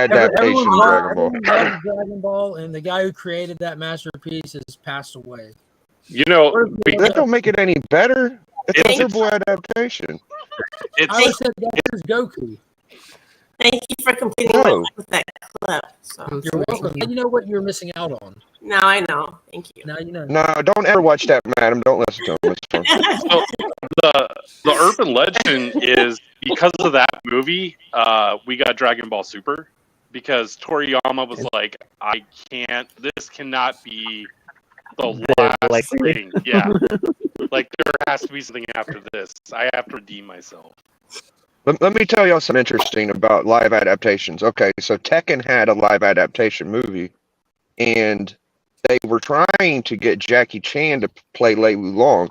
If that would have happened, it would have been probably good, but it didn't happen, so it's still bad. Okay. I'll share a clip from M. Night Shyamalan's The Last Airbender later for all the Last Airbender fans. No. I'm like episode 4 in the series right now. I watched episode 1 and I highly enjoyed it. For context, I never watched the cartoon, and I enjoyed the M. Night Shyamalan movie. I watched it having no information or anything, and I honestly thought like, yo, this has got to be the highest production kids cartoon movie I've ever seen. And then I started getting feedback from people like, this is trash. I'm going to burn the earth down over it. I'm like, yo, what's going on right now? And they started explaining it, and I'm like, okay, that makes sense. I get it when people ruin the source material or whatever. I disagree. I've watched the animated series 3 times, and I loved the show. Like, I'm saying, do you love the M. Night Shyamalan movie? No, that's what I'm saying. Like, I watched that. Oh, I thought you were just taking the TV series. No, I watched the M. Night Shyamalan movie without ever even I was aware that this is a Nickelodeon cartoon. That's all I knew. This is a Nickelodeon cartoon that a studio decided to pump a lot of money into, get a named director, and make a cinema adaptation of a kid's cartoon from Nickelodeon. And in that, I'm talking about the TV series that just came out, though. No. I'm talking about M. Night. In that respect, like I thought, like I just watched like a cinematic achievement for children. You know what I mean? Like, yeah, that's fair. And then I started getting people's feedback on it who watched the show, and they were furious. Like they wanted to shank me over saying I liked the movie as a kid kind of thing. And then like the more I talk to them, I get it. Like when people like butcher the source material, they're like, yo, I understand it. Yeah, I still enjoyed it, but I completely understand like yo, they ruined your childhood. I get it. But the new Netflix show, it felt like I was just watching the M. Night Shyamalan movie again. I'm like, yo, I've seen this. I've seen this before. The characters are better. They're like The better acting casted. isn't. The acting is still as campy and it's flat. Fair. But I like that about it. That's because I feel like I'm watching a kid's show. Like I don't like. I've It's seen not some people. supposed to like it has depth and character development, but like I mean, there's only so much you can get from like child actors, basically. And not just that, I think they're intentionally trying to still aim it to like a younger audience too. I don't think they've adapted this for the adults today that grew up with this kind of thing. I think they adapted this as Yeah. still with a like a entry bar for kids. You know what I mean? Like we're not. That's fair. I look at it as not the like Zack greatest. Snyder didn't make like the Justice League movie for children. It's R-rated. He made it for the children from time ago. I think But that's kind of like there's a nostalgic aspect of they're giving more content to the show that people liked. So yeah, I like that they did the backstory for Aang in the first episode. Like we didn't see that in the M. Night Shyamalan movie. Like what happened to his temple and his people. It was just him discovering it after waking back up. But they gave it to us in the opening. yeah, they gave a lot about the Airbenders at the beginning that we didn't really learn till like season 2. So Justin Comics, what's happening, bud? Hello. Have you watched the new Netflix Last Airbender show? I have not. I did, as a kid, I watched the Airbender cartoon, but that was so long ago. I have no real attachment to the show, and I tried watching the movie several times, but never got into it. Yeah, that's the common thread right there. A lot of people just don't feel the movie. Biggie Shack's the only person I know that loved it. Which one? I'm just kidding, man. The Last Airbender movie from years Oh ago. no, yeah. Okay. I thought we're talking about Thunder and stuff, or yeah. Oh, Love and Thunder. Yeah, I do love that movie. Yeah, you can have it. You can have my copy. Yeah. I already got it on the app. It's cool. There you go. I don't have a copy, so that's good. dude, what's up, Justin? Hello. Evil said Goku is based on Superman, so he can only ever be as strong as the original. I love watching those like versus videos, like that people do, and they try to build stats for him and run like little simulators for like Superman and Goku and a bunch of other characters. I love it when people say that Goku has nothing to do with Superman. I'm like, what planet are you from, dude? Like, what are you talking about? Like, I don't know. I can't disagree anymore when people don't see the semblance. Like, it's very, very much the same story. I don't know enough about Goku's story. Maybe they're from the planet Vegeta. Vegeta? They could be. See how I did that? See how I did that? Oh yeah, it's not a real planet. Yeah. No. That's where the Saiyans are from. They're from the planet Vegeta. Oh, okay. I was trying to figure it out. Because I could go for some fajitas. I literally only watch Dragon Ball Z. That is the entirety of my Dragon Ball experience. I'm That's sorry that's for pretty you. good. Dragon Ball is my favorite, just a regular child porn one. What did you say? That's what Dragon Ball is to me. It had a lot of little weenies and a lot of naked girls, and I don't know that's if what this Dragon is like Ball. YouTube appropriate. I'm expecting. Yeah, I'm sorry. I snuck the P word in there. Photogenic. How dare you? I just feel like I don't know what we're talking about. Because I don't know what we're talking about, so never mind. The Last Airbender first. Did you ever watch it, Rob? Oh, snap. Kyle's here. And I haven't had a chance to. I want to hear why he hated Dune 2. Who? You. Why did you hate it? I'm watching it on Sunday. Okay, you're going to hate it. You know how I know?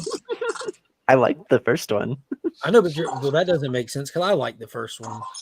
I thought it was great. I watched it. I'm going to watch it again. I'm going to watch it right before I go to the second one. That's smart. And I'll be honest with you, you're going to want to watch it again after the first one, too, because it's just like it opens up the first one. It really does. Interesting. But you typically take the polar opposite stance as me with our film and TV show viewings. Well, you could thank Oscar Isaac, man. I love Oscar Isaac. Well, unfortunately for you, he's not in the second one.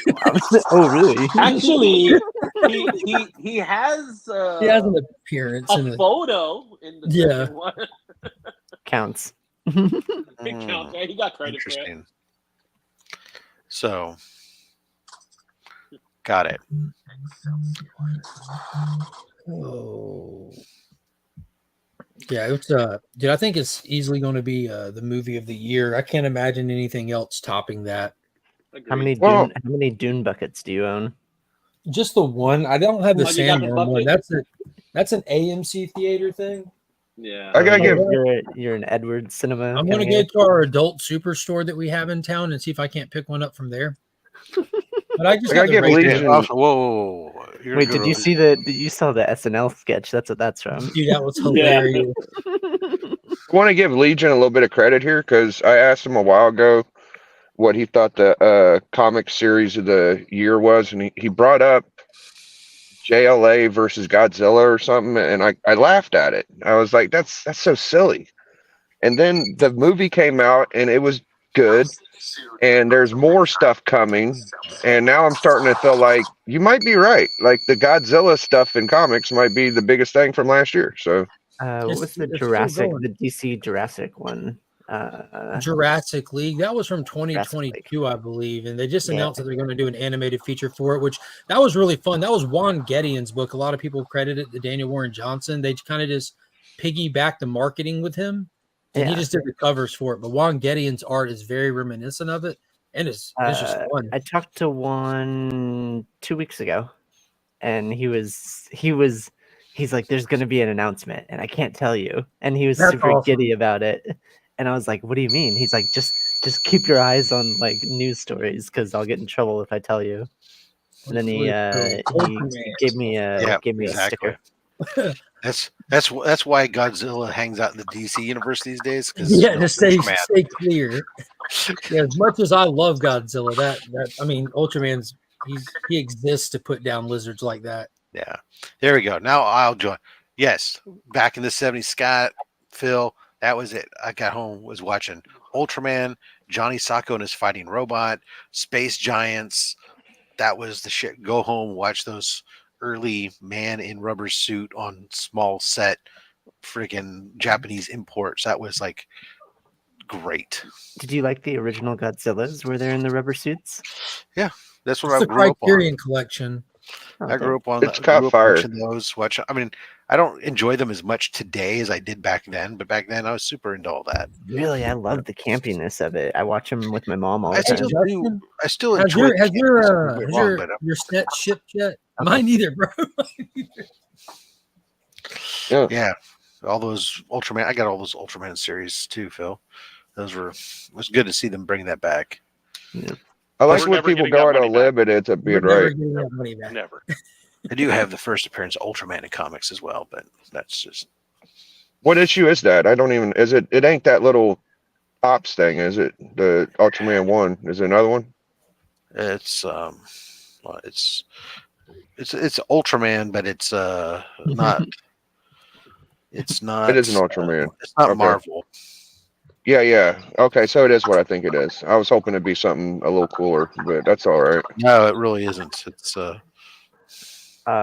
When I first saw like an Ultraman comic book, I read it as Ult Ramen. It's Harvey Comics, yeah, from 1993. There's like a 3-book series, I think. Yeah. Have y'all ever seen this first Smurfs? You know what the first Smurfs Yeah. looks like? It's why it's pretty weird. It's like some kind of European folklore story. Well, Smurfs wasn't it based, or I'm sorry, originated from Belgium? Anyone? I think that sounds right. Yeah. Not sure. It's basically a story about how you could make creation of entities without offspring. It's like witchcraft. Didn't Gargamel make them? That's why there's only one girl. Well, there's one girl, and it was after there was a whole village. So Where do they Yeah. come from? Gargamel only made came the from girls. Gargamel. Well, I mean, Yeah. you said that he made one. Where did the rest come from? No, I'm saying he made one girl. He made one girl, and there was a whole village before her. Oh, okay, I got you. The rest, where did they come from? And then Papa Smurf made one of them too. Where did Papa? Which Smurf one did he come make? Do we have it reversed? Did Gargamel make Sassette and Papa Smurf made Smurfette? No, Papa Smurfette was Smurf. made to Papa infiltrate Smurf and fixed betray. Smurfette. Something like Yeah, that. Smurfette was originally created. Yeah, there you go. I got it confused with Sassette. Yeah. I think Papa Smurf made Sassette. Yeah, and Phil, yes, the Polybag Ultraman had one of 3 mutant monster cards inside the Polybag packs for the Ultraman.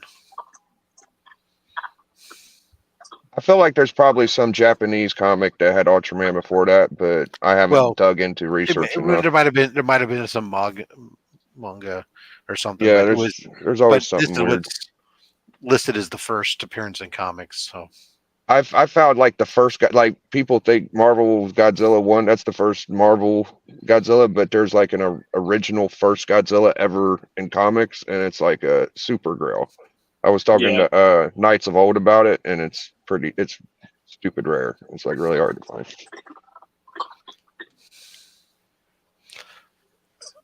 oh my goodness, it's almost time to start work. All right. Yeah, I better get inside. I'm just sitting in my car. I'm kind of cold, but I might hop in a minute if I stay up. I might take a nap. God, I'd love to go take a nap. Later, Becker. See you, Biggie. Later, Legion, Rob, Birch, Izzy, Oh, yeah, Promiscuous, and Justin. Change for the con. Adios. Yeah. It's like Your name is. it's like you're gonna go do business. Becker, you got your badge Licensed on already? merch, Jason Faba shirt. It's the best book of the background. Is it? Well, 3 Jokers? Yeah, it's all the covers. I think it's actually made out of unsold copies of that book. It's very possible. I have those 3 Joker cards, the little playing cards. Oh, yeah. I love gimmicks like that. No, I just like buying licensed merch so much. It makes me feel so good. Mark and DJ go the other way on it.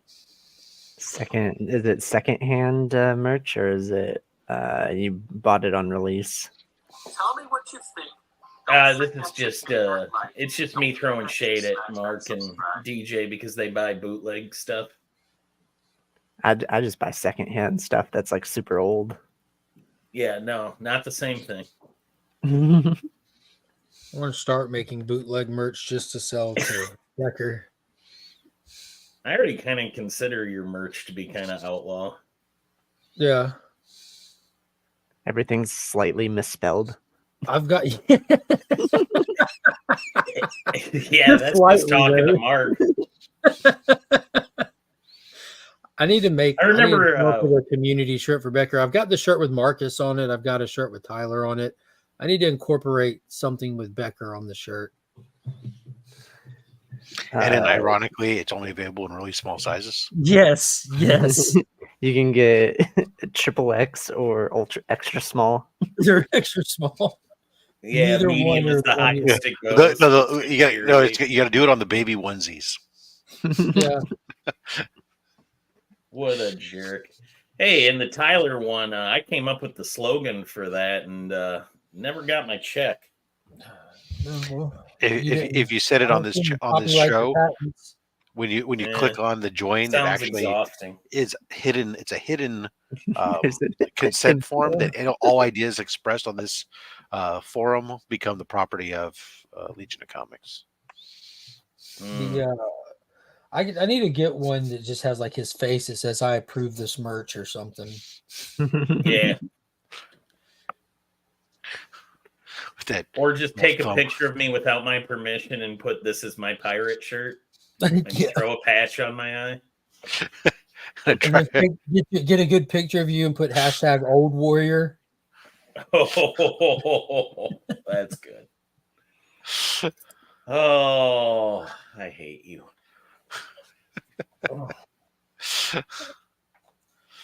Uh-oh, ladies and gentlemen. Well, you talk about unlicensed merch long enough and the sharks will come. I have a feeling he's been there. Yeah, I'm sure. He was waiting to see what you said first. I besmirched this merch. That would be a good one. That's right. Pie day is coming. My wife was ordering pies for work. Do you know the circumference of those pies? Yes. Good answer.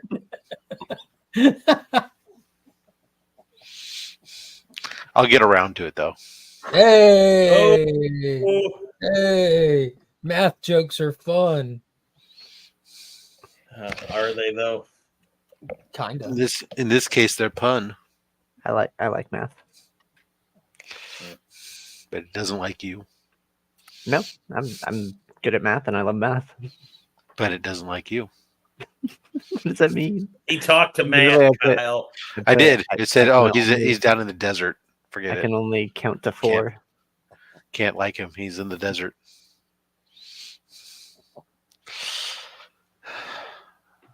What is this? Where I'm at now, there's 90 wineries in Temecula.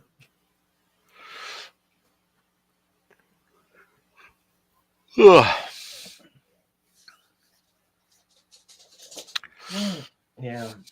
I think I'm gonna move on to my next part of getting ready for today.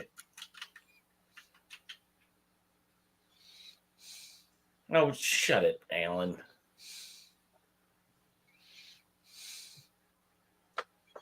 Oh wow, Roscoe just messaged me and said, "Can I have a link?" Becker doesn't want to give me one. I sent it to him like 10 minutes ago. I was in the shower when he asked for one. I don't believe you. I believe Roscoe. Roscoe was just on Blank Cover Battles on Wednesday. Yeah, I caught the first couple minutes of it, and I didn't see any of the finished product. So that's a cool concept for a show to Absolutely. sit there and draw a blank cover live, battle it out, then have the opportunity to sell the piece at the end. Sent 9 minutes ago. I don't believe that, Becker. I know. Screw him. When was his message in the chat? Someone's got to send me a link of that one, of that show. I want to see that. I didn't know that show existed. They started like 7 months ago, and then they took like a 6-month break, and they're just back. They had 2 episodes the past month. Okay. Trish Forstner was the judge on the first one. Oh wow. Mm-hmm. No, DJ, We've nobody's already used talked the word about radical.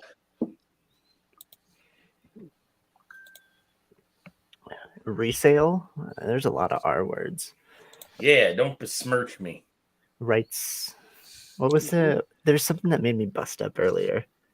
I file it under T for trademark infringement or something. Yeah, that was me. That had me giggling. That was me. I was on a heater earlier. Because I'm like, you're talking about maniacs that file under the. Yeah. I'm like, Jesus, man. Or A. And then I referenced Slab Hub. And said I filed my Slab Hub magnets and stickers under T for trademark infringement. It was literally like I was like, "Ooh, here's a joke I can make, and one person will laugh, and that person will be Mark." And how is Slab Hub doing? Terrible. Only Slab Hub was discontinued a couple years No, ago, we're not talking year and a about half it. ago. We're talking Yeah. about the knockoff people that got mad at your show. The ones that got mad at you is who I'm talking Oh, sorry, them. I don't know. Don't even act like you don't know, Rob. Do not even act like you don't check on them once in a while. I honestly haven't got a fucking clue. All right, just DM me. I won't tell anyone. I'd have to look it up right now. Are they a website, a store, an Instagram page? What are they? They have a website, but or they did. I don't know if they still do. Hold on. They have a defunct Twitter account from 8 years ago. There we go. The fact that they still call it Twitter showed that they're I just searched Slab Hub on IG, and what I get is Rob stuff, and that's how it should be. Right. Yeah, those guys didn't ever use it. We have a trademark. We just don't do anything. The fact that I just searched it like in a wide search, and the first 2 things that came up were associated with Rob's show from years ago does not bode well for them. That was why they didn't want me fucking using the shit. Well, that was years Thank ago. Jerks. God damn it! Why the hell can't I clear this? Bro, they haven't posted since July 30th of 2023. Which was just to tell Rob to stop using their stuff. I think it's cooler now to call it Twitter. You think what? I think it's cooler now to call it Twitter. Instead of X. I don't think I've ever called it X. I do What because is I X? respect patents. What? Sure thing. What do you call a post? What do you call a post on X? An X. An X post? Yeah. An expose.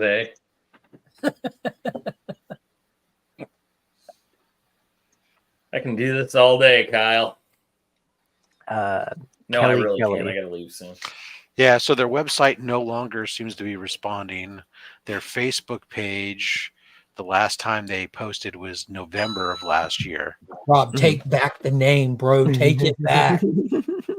Do it. Season 3, the return of Slab Hub. Let's go. We're vested in only slabs now. Sexy slab in action only on Slab Hub. Spin off. Spin off. Take back the night back, Rob. They never deserved the name. They didn't. They didn't honor it properly. Yeah, and OnlyFans sucks. So Yeah, it hasn't. Like a lot more people probably use Slab Hub than, or what's it called, Pornhub than Slab. Whatever. I only use Slab Hub. Yeah, I only use Slab Hub. I've never whacked anything else. You see, I'm just listening to you guys, and I'm like, I'm trying to type something. the green screen makes your reactions even better.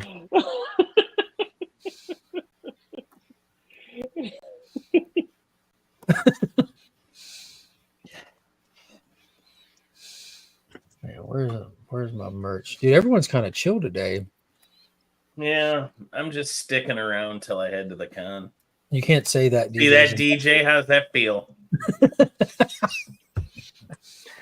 There's a lot of conventions the past couple weekends.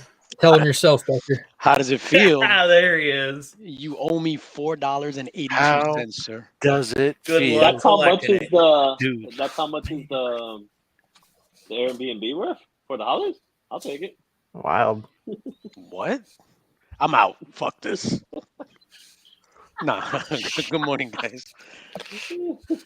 Hi, DJ. What's Hey, up, pal? Mr. DJ. Oh, just loading up, getting ready to go to a con. So you know I got to be prepared. My man. My man. It's the only sticker you need. Why would I need any others? Maybe a C3 one on the back. I've That's made what my I said. decision, DJ. I'm dying on this hill. I appreciate you. I shall, as you die on the hill, I shall cry from the valley down below as I look up. Don't worry, my spirit will stick around. Just haunting him. I'm just writing it all down. What? The, Is it rat? the trademark infringement ghost. That's why I always figured that my membership gets me one free use A month or Per a month. week? per month. Okay. Because that renews, the subscription renews every month. As Yeah. long as you are for each month, you get one free use for that month, right? Well, in that case, stick around. That's right. I prefer to overstay. What time does the con open? I don't know if you know this, but I stuck Kyle, around. like, can we get rid of him? Aren't you late for something? No, the con's at 1. Okay. How about instead of stick around, I just go, I'll adhere right here. There you go. I'll adhere right here. That's the educated version. Stay Speaking still. speaking stay of still not as fuck. sticking around, yo, did any of y'all watch Sting's last match? Yeah, more or less. No. I've I watched now it on the Sting free since, YouTubes where it's like 5 second intervals for like with like a couple seconds cut out. Did y'all Dirt. like in the dude? Like it blew my mind when his kids came out, and then That it was blew cool. my mind a second time when you because like the footage that got cut off at the end of the pay per view got posted, so that everyone can see like the full send off that he gave. Like it was cool to know that wasn't just like that was his actual uniforms. Those weren't just they Yeah, didn't those were the real recreate thing. it. That was his actual gear from when he did the 45 with Flair back in the day. That was his actual NWO gear from the Wolfpack. That was just that was amazing. Like I felt like it was a great send off. They did a pretty good job. I'll admit. Yeah, I even saw something the other day where it's like I guess the one kid that did the Surfer Sting thing, he was like he has some gaming channel or something, but he hadn't been doing anything for the past month, and he had to explain that he was spending the last month in the gym trying to look get himself to look good for the. It worked because like dude, when he came out, I'm like yo, this one's skinnier and this one's kind of stocky, and then he got in the ring and he flexed. I'm like, whoa, like those came out of nowhere. Like he flexed and the dude was ripped. I'm like, wow. Spent a month getting in the gym, getting ready for the send off him, I so he don't- could do his dad justice. I can't imagine the feeling that they had to have, like like that they don't wrestle for a career. And then they go get in the ring in full gear and start throwing out splashes. His son, who was wearing the Wolfpack gear, dude, he flew. He flew. He really did.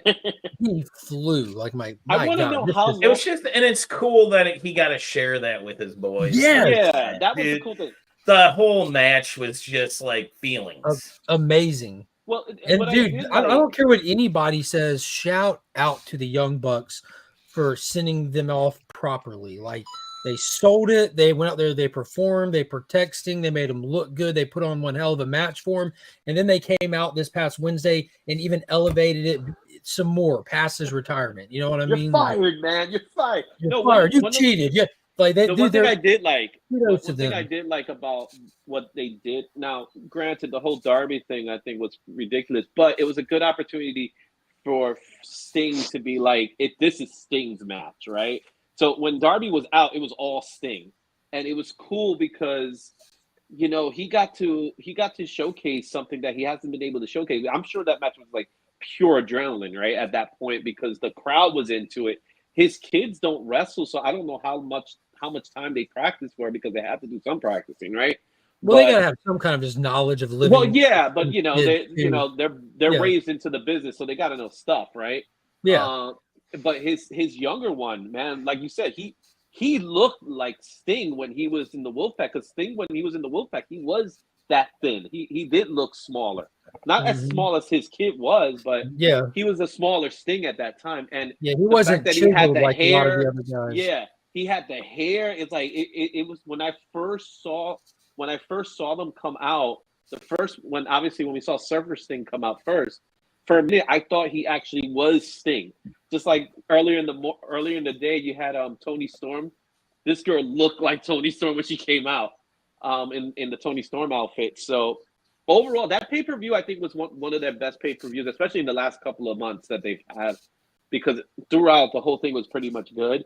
But that match was the match of the night, outside of the Ospreay being the wrestling match of the night. But this was the Rock Hogan kind of feelings that you got without being a WrestleMania match. So they did a good job with him. I kudos for them. I'm happy for it. Yeah, it was great. Man. After all that, you go, eh. I'm just trolling. And one day, when Darby there's Did you watch it, Lucky DJ? Papa Wheelie's not here. So He'd be I yelling at all of us for enjoying AEW. I watched the pay-per-view from the beginning up onto Ospreay's match. And then for some reason, I took some like sleeping meds, and then I just couldn't do it, man. So I shut it off Ospreay. Right when it got good? No, like literally right when he went in the ring, like after the entrance. And I was Yo, just did like, y'all watch his match Wednesday? Oh my God. Ospreay's the man. Dude, that was a 10 out of 10 match on a random Wednesday. I didn't realize that kid was Kyle Fletcher. I didn't realize how Yeah. big he really He was. dyed his hair blonde. But he's Or- big. I never Me and seen. Finn sat there and watched, and Finn like is sitting there like his little mind was blown every time they would kick. He's like, "No!" I'm like, dude, this is what gets me going right here. Like sitting there watching it with Finn and his reaction, like it was amazing. Osprey's got it too. He just looks like a star. He's $1 million, man, and he's gonna fight this guy now, Brian. They're That's setting that gonna up. be fucking insane. Daniel, yeah. They're gonna set that up because Brian has maybe like another year or two left. Not before even. He's done. Yeah, he's done at the end of the year. I'm sure he'll be back in WWE in some way. I don't think he's a good match to wrestle Osprey at all. All they're gonna do is chop each other and put each other in submission moves, and it'll be boring because Will Ospreay is such a dynamic, fast paced, all over the place, can do all kind of guy. You're undervaluing what he can do, putting up against Danielson him. can do that stuff. Yeah, he never does. He does. It depends. He might have had it. He might have at one time. He hasn't. And since I've been back into watching for the past couple of years, he hasn't, not once. Mm-hmm. I missed his entire career except for this back into AEW, you know. Which he's been injury plagued and was at the end of his WWE run too. So why would you put him in a match against Osprey? I don't get it. I like Osprey. People want it because people think that it's going to be the greatest thing ever. And Kenny Omega, it sounds like he's getting ready to come back. Yeah, that would be nice because that's probably the best match I've seen in modern wrestling. Was about 6 months ago. Yeah, that was unbelievable. And that was an injured Kenny Omega. Unbelievable match. That's crazy. You didn't think the Orange Juice Mimosa Chris Jericho match was the best one? Where it was Orange I actually versus, liked that feud. And they threw each other into a vat of orange juice. Yeah. That's deadly, man. All that acid. Corrected. Kyle, you win. I haven't even watched that match, and it wins automatically. In all sincerity, though, if you just want to see something no matter how much wrestling that you've seen or haven't seen, you go watch that Omega Osprey match from that pay-per-view. You're gonna be shocked, just on a human ability level, knowing that these are just stuntmen putting on just a showcase of pure athleticism. You'll wonder how these guys are doing what they're doing in front of your eyes. Yeah. Wrestling's fake. People are fake.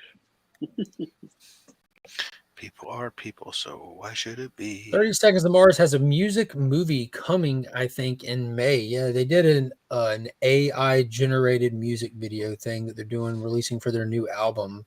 Well, that sounds like the shits. Little Mac. It looks like a mixture between the Creator and Tron. Super pass on anything AI generated. Jared Leto is a phenomenal singer, but yes, he not is. a great actor. Debatable. I disagree, sir. Yeah, very debatable. But he's a good actor. How many Oscar nominations does that man have? I have no idea. What was he good at? 30. He's got he's bad in pop culture Mars. stuff, but if you look, he's been in a lot of supporting roles in high drama movies and stuff. Yeah, and he was fantastic in Dallas Buyers Club. Dallas Buyers Club, next level. He has a great filmography, but he's only remembered for the Joker and Morbius. You know what I mean? Yeah.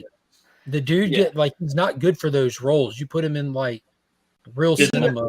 He's an actor. Fight Club. He's an actual actor. Yeah. The only thing is that he's a jerk. I disagree. I think he's a jerk. Every time I hear stories about him, he's a jerk. Yeah, Dallas Buyers Club was phenomenal. Yeah, he won an Oscar for Dallas Buyers Club. Yeah, he won. Did he only get a nom for he's a terrible portrayal? No, he didn't get not even a nod for Joker. I don't know, man. His I don't Joker think he's a good actor. His Joker portrayal was so good that the new Crow reboot is entirely based on his Joker. Oh, you saw the photo, right? Good morning, Esteban. Yeah, he's definitely a good actor. ¿Qué pasa, Esteban? Weird the entire movie around him in Morbius wasn't it, and then the direction that they Hey, went for the Joker is what dropped it. You know what I mean? What's up? I'm Let's I'm go. I'm happy that we're back to disagreeing, Mark. I'm happy Roscoe's here. Yeah, Yeah, but that is. we get back to normal now. said no one ever, Rob. How do you take that stance, Kyle? Jared Leto is a terrible actor. Oscar winner Jared Leto is a terrible actor. Requiem for a Dream. That's like saying Fight that, like, Club. when you win a comic book community award, it's because you deserve it. You're 1,000% Damn. You're 1,000% correct, sir. It was low hanging fruit. Yeah, mic drop. He's missing Hey. a Grammy. That's what he needs, a Grammy. Mark, don't say Bazinga too loud. You might get 10,000 subs. Oh yeah, that's true. That's true. In one day. Requiem for a Dream was a good movie with Jared Leto. I don't, Next I don't understand this reference. Please let me know what it is, Mark. Later. I'll tell you now. Super Russ 9000 is a comic book YouTuber who has been around for a lot of years, and then he just started doing Big Bang Theory shorts and ran up tens of thousands of subscribers in like a microsecond. So much so that one day he got 1,000 subscribers in one day just from playing the algorithm with the shorts. So if you're chasing subscribers, Big Bang Theory is subscribe. Yeah, Tony Khan's been doing that with AEW too. So like now their first quarter hour. Last Saturday I was talking to Comic Journey. No, 2 Saturdays ago on Mad Spidey's thing. I was telling him, like, if you wanted to get 1,000 subscribers in 1 week on YouTube, it's super easy. You're just not allowed to do the content you want to do. You just have to do your content for the algorithm. And Super Russ got 1,000 in 1 day just doing content for the algorithm. So like subscribers are meaningless on YouTube unless you're like pigeonholing yourself to stick to your content. Subscribers are super meaningless. They used to have to fight for them, work for them, but YouTube has turned into a competition with TikTok. They're trying to keep viewers over here that they've lost to TikTok, which makes it where YouTube is encouraging you to do clickbaity content instead of like content. Yeah, and it also destroys your channel. I've pointed that out for a long time now, and Durs even pointed it out. Like he did some research himself because he's trying to like re-steer the dynamic of his channel. Like he's gotten these subscribers and stuff, but his channel is not healthy as he wants it to be. And he looked and he's like, "Yo, the shorts are killing me." That's why you see anybody with a substantial channel. Like I'm not talking about in our community, in general on this platform, they will not run shorts on their channel. They will do it on a completely separate channel and just make shorts over there and like link their real channel in the description. You told me that like a year ago. Yeah, that's why I haven't been doing shorts for a while. I did those Godzilla Kong toys because I love doing toy shorts. I have 5 McFarlane figures over here. I haven't opened that I'm itching to open, but I want to do it in my shorts, and I'm kind of spacing it out. So because those the Kong ones, they pop. They were getting thousands of views on each one, and I'm like, nope. I'm not trying to show them to the world. I want to show them to my audience, So I had to take a break, and then I'll do some more later, and I'll aim for my low views. I'm intentionally trying to get low views on shorts. I do 1 short a week. Yeah, that's perfect. But see, with me, I get these toys and like I start opening them and I let my kids play with them. So as soon as I start, like I got to open, I got to open them all, and then I lose them in my little camera roll or this or that. This week's short, 25 views. Yes. Yeah, baby. So your audience, if they want to see it. And people are able to go back and watch them if they want. And I don't mind them popping and hitting the algorithm, but if you continue to put shorts up after you've hit the algorithm, they will continue to hit versus the Monday mail call, which is like close to 450 views. There's your channel is perfect this weekend. Like your shorts are low and your videos are high. That's what because your channel is past the baby stage, so you can do anything you put out. YouTube's going to naturally throw you into the algorithm because you've just been around for so long. Like Mark was saying, we didn't get the short. We didn't have the shorts when we did it. Right. We had to get the 1,000 subscribers and 500 watch hours and we had to grind. Yeah. Back in my day, we had to put in the work. And for me, it's the shorts have always been fun as hell. It's been, like Mark said, an easy way to show off like a toy, a book, or something. You can just don't have to put, an hour or 2 hours making a video. But at the same time, it was always my focus to have the comic book shorts like pop off and have the community and do that. And only, doing YouTube for like a year and a half, I didn't understand what it was doing on the back end of my channel. So everybody, despite me telling you. well, so like everything YouTube tells you, and it was great for a while, and you had a lot of interactions and stuff like that. But then once those people slide over to your main form channel and your lives and your live stream, most of those people are subscribing to you, don't even know what you're doing. They're accidentally subscribing to you. And then if you take away, don't even look at the algorithm. Don't even look at the algorithm. Look at your audience retention rate. And most people like me that were doing shorts, YouTube just assumes my audience retention rate is 15 to 20 seconds. So it immediately thinks my normal videos suck, that nobody watches them. And if you look at my videos, there's not a single, you might have 1 or 2 people outside of the community that see it, but YouTube's not rolling my stuff out like it should. And that's because of shorts. Because YouTube, you're not finding an audience. Yeah, YouTube thinks people watch 15, And 20 I get the allure to it. Like if you're getting into YouTube today and like your goal is to find an audience, and like if you're putting out shorts and you're putting out videos and every day you just see that you're gaining tens of subscribers, like hundreds of subscribers a month, you're like, oh, this is awesome. This is fun. And then you get along for a while and then it dawns on you like, why do I have X number of subscribers and where are they, kind of thing. Yo, Biggie hit it on the head right there. I used to have to walk up the hill in the snow both ways to do a YouTube video. Now it's, but then it's like I have to define who's your audience, define what level of engagement you want. Right. So define if you think subscribers mean anything today, it's meaningless. Yeah. 100%. Justin, you had a long format video because you post your read reviews. You read stacks of books at a time and post regularly. You had that one, like what was it, like 2 weeks ago, that just hit the algorithm out of left field. Did you ever find out what might have triggered that? I have no idea. I'm gonna check. I'll get like just random videos. I'll get 50 views and 100 views. It's strange. I don't know if my if just people are searching for it and it's recommended to them. I remember one of them, I had like almost 500 views on it. That was like a few years ago. And a lot of people just randomly got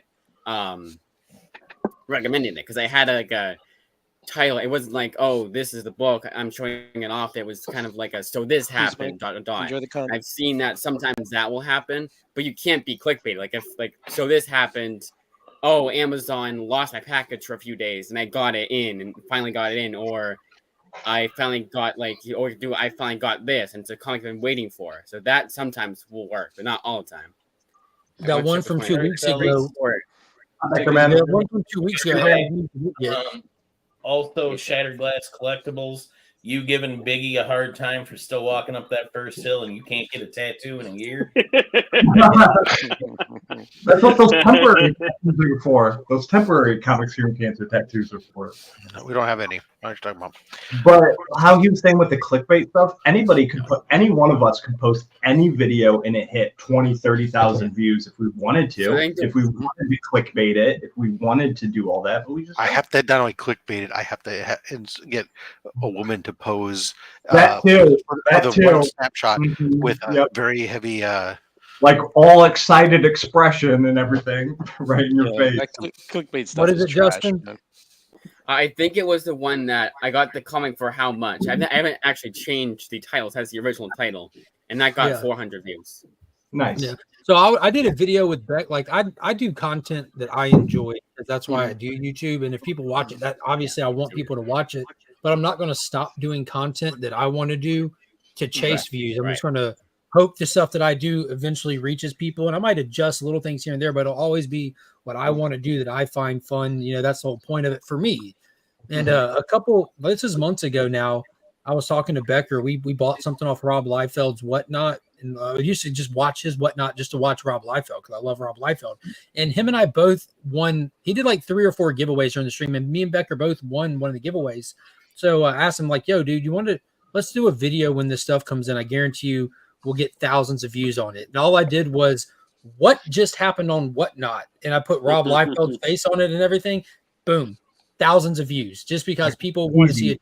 Like, it's easy to fish for those views, but it was like, and then we have this massively pro Rob Liefeld positive video. And there's a couple of people that commented mad that there was no dumpster fire. I'm like, yo, like, about him. two people that are buddies just won, and we talked about it. The odds of both of us winning, like we did the odds in the video of like the number of people watching and the odds of both of us sitting in. They didn't care. They just wanted to hear some kind of like, he said, "What about Todd McFarlane?" Or he said, "What about drawn feet?" Like dude, it's hilarious. Yeah, there we go. We suckered them. But I've talked about it before. I'm like, dude, this will get. We'll hit a ton of views on this. It'll be simple. Just the thumbnail. What just happened on Whatnot? Rob Liefeld. Yeah, he sucks. Wow. Yeah, like my enjoyment from YouTube come from, obviously I love editing and putting together videos. Now I found a new love for like my thumbnails. I'm putting a lot of effort into the thumbnails. Yo, so 0 views, 10 views or whatever, like I don't care. I'm just having fun with the process, with the creative process. So you want to know what's funny? And I've been doing this for the past couple of weeks. I can't remember whose stream I do it on, but I would pop in and I would just show off like my new comics for the week, because everyone's like, Rob Liefeld can't draw feet. Rob Liefeld can't draw feet. Rob Liefeld can't draw feet. Where are the feet? Where are the feet? So look, here's a stack of my new comics for this week, and we'll do it. We'll do it today. We'll do it right now. So Detective Comics, I think I'm a week behind. No feet. Tons of characters. Rebel Moon, Daniel Warren Johnson, hid the feet. Let's see what's next. I'm just picked up the stack. Let's see. Power Rangers, no feet. Penguin, no feet. Suicide Squad, a lot of people, no feet. Let's see. Zod, no feet. Batman, how about that? No feet. Creeper, oh, there's a foot. They hid it in the shadow and hid the other one. No feet. Love Everlasting, no feet. Void Rivals, hid the feet. That was good. Every comic book does that. It's not a Rob Liefeld thing. So you're telling me he inspired them to put What no I'm feet? telling you is that people are uninformed and ridiculous. Feet are hard. I think hands are harder than feet, to be honest. Hands are definitely harder than feet. Speaking of feet, on all the new Ultimate, on all the covers on the new Ultimate Spider-Man #1, all those feet were absolutely terrible and pointy. Hate all the feet on all the Ultimate Spider-Man #1s. They're all If so you bad. want feet, you got to pick up Night. Even the Inyok Lee one. I think it was just like the main covers of all the him doing the similar pose where he was on the cover like that. I have a fetish for pointy feet, so I was good. Nice. Crazy. I went through that whole stack. Stiletto style. Hell yeah, bro. Pointy feet. That's the reverse stiletto. Oh, now if you want quality, there is one set of feet on the Batman. Who else picked this up? Yeah, I'm gonna jump off. I have a meeting at 9:30. I'll probably hop back on if you're still. I didn't get that cover. Peace out, I Chuck. got. All right, DJ. I got you I picked up the Pope. I went to the LCS after my hometown LCS after you said it was that good, saw it was oversized, and left the shop with nothing. Nothing. That's why you got to get yourself an oversized box. Just get one box for oversized books. For my one oversized book I have. That gives you a reason to continue to buy more. Then you fill the box. Yeah, like those. That foot. I don't Those like look the good. on them. Yeah, those look really good. The pose is a lot better on that than the elongated pose. That's a straight up homage to the original Ultimate Spider-Man. Yeah, it's the Inyok Lee. It was limited. I think the 800 copies or something. It was the homage to. They've then gone to on the second and third printings. They've done different variant homages on this too. But I only got the original one. I'll be honest. I like the original. I wasn't a fan of that homage. Something about the eyes. I don't like the way he drew the eyes. So I wasn't. You don't like Inyok Lee's eyes? Are you? I didn't like the way he drew the Spider-Man. The leg and the feet. I'm not a fan of the leg and feet. They look fine. He's got a real gangly leg, bro. Well, you tried drawing a foot. Well, you're talking about the leg. Are you referring to the leg or the feet? His leg. It's the leg. And then the leg and the foot. Why is it so skinny and pointy in all these covers? Because he's skinny Spider-Man. Not his right leg. He's anorexic Spider-Man? Sure. No, have you seen some people's feet? There you go. Just That's great. If you want feet, watch Remy Q. Yeah? That's There fair. you If you want go. to see Alan's feet, watch Remy Q. Okay. Here's Miles. Here's Miles. Here's issue number 2. His foot looks fine. He looks fine. He's got a wide foot. He does have a wide foot, but it's not a skinny little pointy foot like what is it, Cinderella slipper looking. Can you show me Can you show me an oversized book with good feet? So your problem is with skinny long feet. You got a problem with yes. feet, man. I guess you. Your No, foot no, fetish is the bad, Ultimate man. Spider-Man was the first book I really like, kind of noticed it on like across the board. Oh, really? Just go back and watch Bagley shit. Or not? Oh, no, sorry. JRJR's fucking ASM shit. So God. you'll see all kinds of weird shit. Here we go. Here we go. People coming from my childhood. I don't know why I'm so passionate about these artists that people want to dog out all the time. No, I'm not saying. Look, I'm saying that his current stuff, so weird. The current ASM run, terrible. It's got some weird shit to it. Yeah, dude, if you think his ASM stuff is terrible, look at his tenure on Superman. Like they're like he decided I'm not drawing faces this year. Okay, let's take a look at feet. All right, we got here Humberto Ramos feet. There you go, Humberto Same Ramos feet. thing. Kind of weird on The right foot looks okay, but the left foot, same thing, a little pointy and gangly. It's kind of that Pose Let's- maybe. Okay, so now we got some more feet. Look at these. What do you think? This is Yeah, very thin. terrible. Real Terrible. long it's like his legs go on forever. I passed on that cover because of his foot and like didn't. But what about Miles' feet? It's the same thing with it. That's the fine. thigh, it's the same thing with that top when you're coming from the top view and the ankle. Okay. Alan said All that's right. a bowling pin, not a foot. That's a bowling pin. Okay, so let's get like Peach Momoka feet. What do you think about those? So The top ones look like they're bounded. I can't have an opinion on this because I've already got this book in and read it. No, wait. You have to talk about the feet. Izzy, what do you think? Real quick, okay, Izzy, you're a trained artist. What do you think of those feet? Yes, trained. You went to school. Yeah. But Okay. those feet look regular to me. So these feet are fine to me because she's in a specific pose. So I think she had an because she's in that actor. pose, she doesn't have to have toes. Got it. No, she had an actor. She probably had an actor when she drew this. That's one of my assumption is that it was an I actor. think James Okay. Stocco does the best feet. Okay, now let's take a look at this one. I'm not familiar. And this is Ooh, you'd love some James Stocco. You can't see the feet. It's kind of hard to see it, but There you they're go. there. Those look good. Yeah, They're that not- looks fine. not wide, they're not elongated. Yeah. Looks fine. Down for that. So, Batman has the best feet in the business. Okay, we got it. Enough said. Wait, you really don't know who James Stocco is, Legion? That's why I said I probably recognize it if I see it. It's some of the most detailed art I've ever Oh seen. no, in my life. let's not even talk about that picture. Yeah, McFarlane's broken leg, Yeah, dude. What? No, Snap. his dislocated hip. There was a big argument about Right at the knee. about Spider Woman's pose. Remember Spider Woman when she had Yeah. that pose? I do. Yeah, exactly. But that one is like, I mean, you look at that left leg. There's just no way that. So it's wrapped around the branch. It's what it is. Hold it back up, Durs. That It's left wrapped around the branch backwards. his left leg literally looks like it's bent halfway through his hip in order to Yeah. make that turn. But the how can you gluteus get makes that, it you got that gluteus though? But look at That look at oh my goodness. Like both legs are But the left leg especially, that I mean, it's like it's like snap. the hip, the femur or the thigh bone is snapped like part way through it or something in order to make that bend. That is a key or an ACL and MCL injury in the NFL. When Is running back is Like, losing Evils is he falling? falling. No, he has a couple of broken bones right there. He That may is- have been falling, but you know who's here to lift us up? Lady F. Yeah. Oh, hey. What's up? Miss Kitty says, hey. Wow. Miss Kitty. And she's like, fuck Hey, off. Miss Kitty. Oh wow. She Say took hi one. to Miss Kitty, and then she Yeah, she's sassy. She's a sassy little bitch.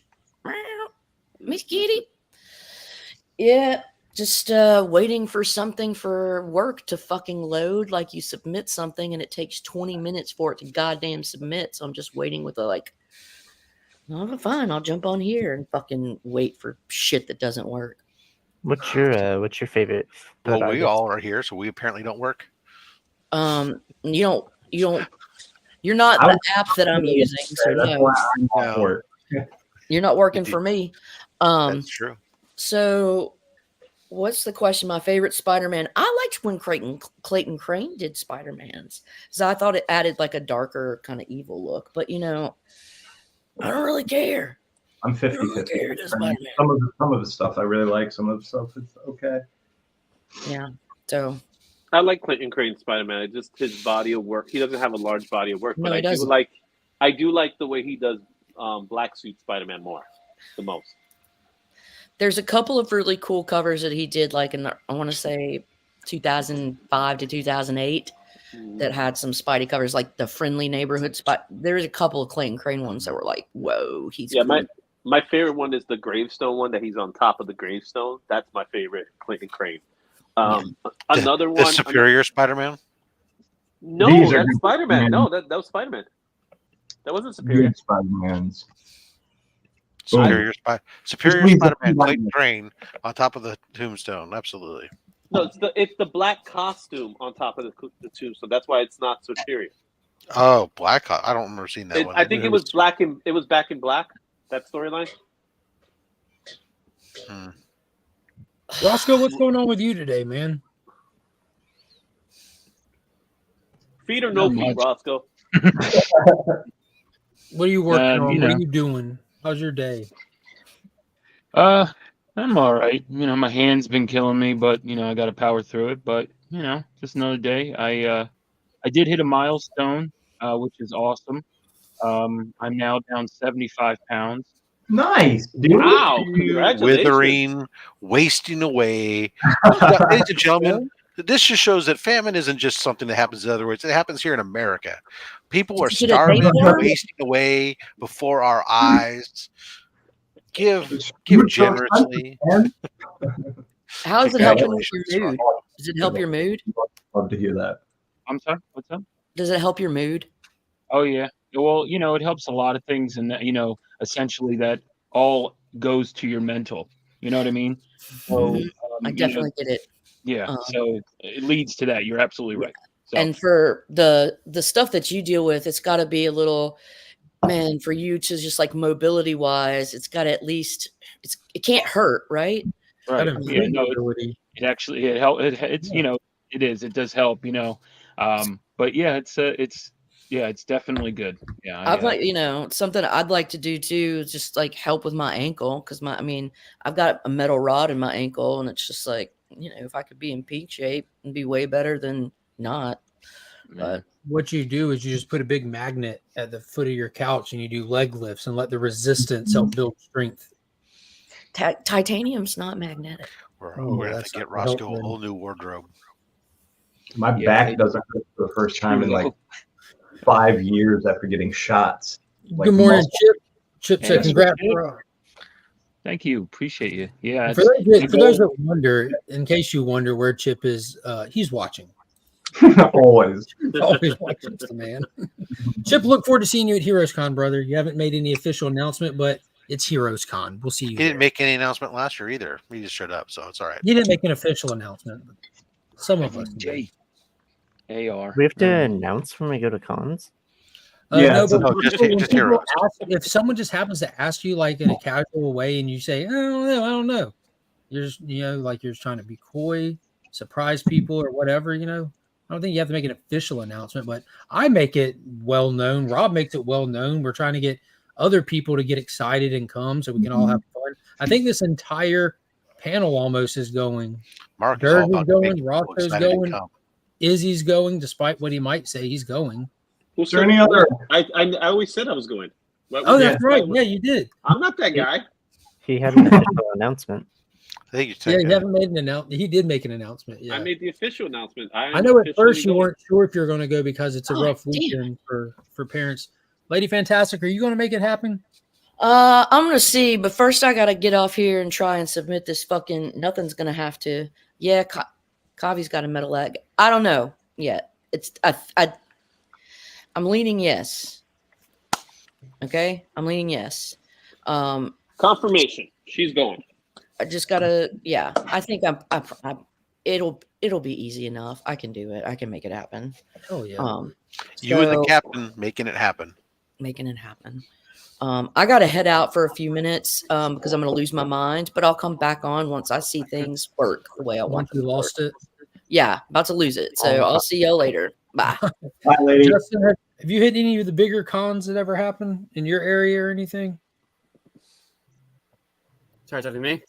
Yeah. Have you done any conventions yet? There was one a long time ago, and it looked like it was. I'm glad I did more research into it because it looked like it was going to be just like a kiddie thing. But there's never been anything in my area.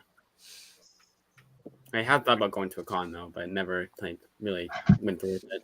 Are you more West Coast or Midwest? Where are you at? Part of the country? New Hampshire. Yes, Mark, that's the West Coast for you. Yeah, West Coast. Definitely West Coast. Yeah. I get to meet Flash Gordon Sunday. I'm pretty hyped for that. Jim Jones. Oh, but New Hampshire has a pretty cool con, though. There is a pretty cool con up in New Hampshire. Jones. Your audio is weird, Izzy. What'd you say? How's that? Still muffled. Yeah, because I heard it fine, but you said there was a one in New Hampshire, the con. there's a con in New Hampshire. New Concord, I think it's called. Happens in October, November, something like that. Mm-hmm. It's pretty cool. Like 2 hours. It's a good show. It's a good show. I know that much. I think it's Rob, like an you hour. got an answer for this? Comic Man Andy said it was like an hour and a half.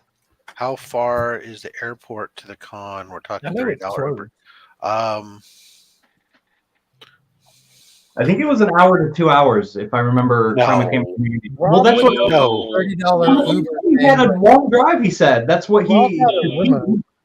No. Yeah, I had a black car, but I mean it was. I think it was Maybe more. he Of course you would. Of course you would. said it was like an hour and a half until he got from the airport. No, the Evil- airport look, is hey, right Mike. down the street from it. Yeah, Mike, I'll tell you that the black car was like $75. So I mean, I'm sure Can you get Waymo, the self-driving cars? in I would not in participate in Charlotte, that. I don't think so.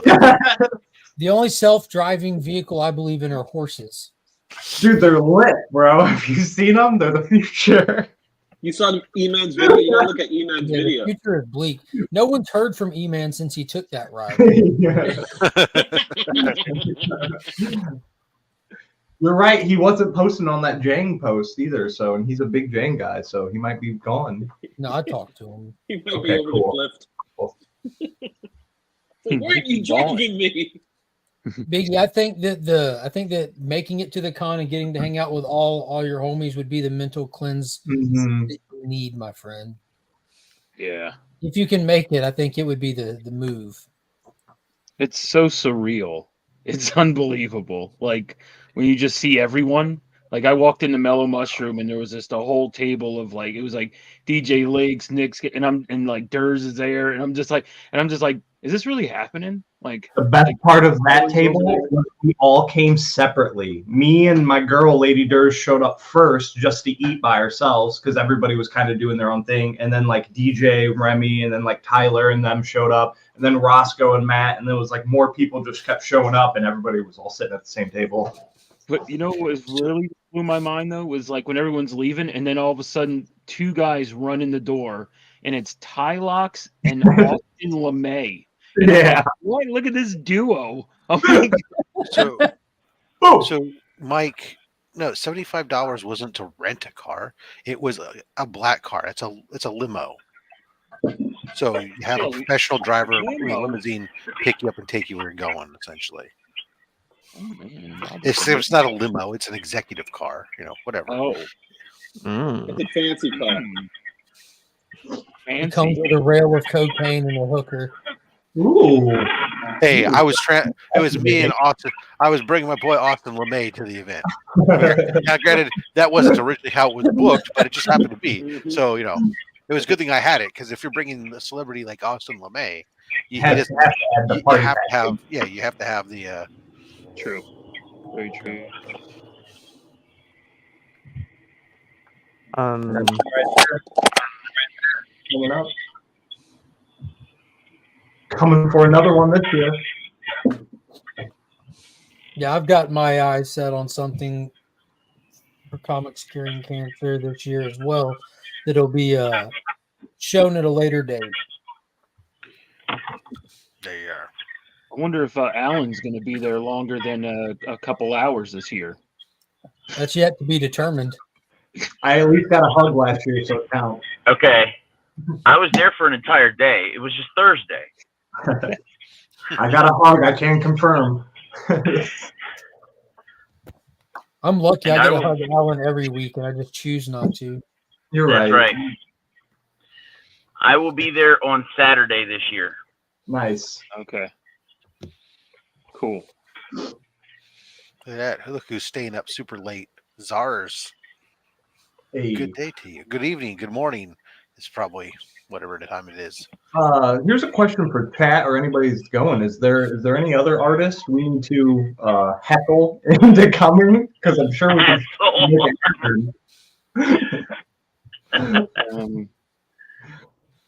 Just if there's any, like, I'll go for, like I said, swing for the fences and try and get Todd McFarlane, but I don't know if HeroesCon has the budget for that. No. What? HeroesCon has the budget for it. You think? Yeah. They have the budget for it. The question is, will he go? Right. But they have the budget. And Todd's currently on his marketing tour where he's doing interviews on channels that have like 500, 600 subs, less than 1,000 subs, like small YouTube channels, because he's on his whole interview marketing tour right now. So I don't know, man. Take it easy, Biggie. Later, my man. Miracle. Yeah, Miracle.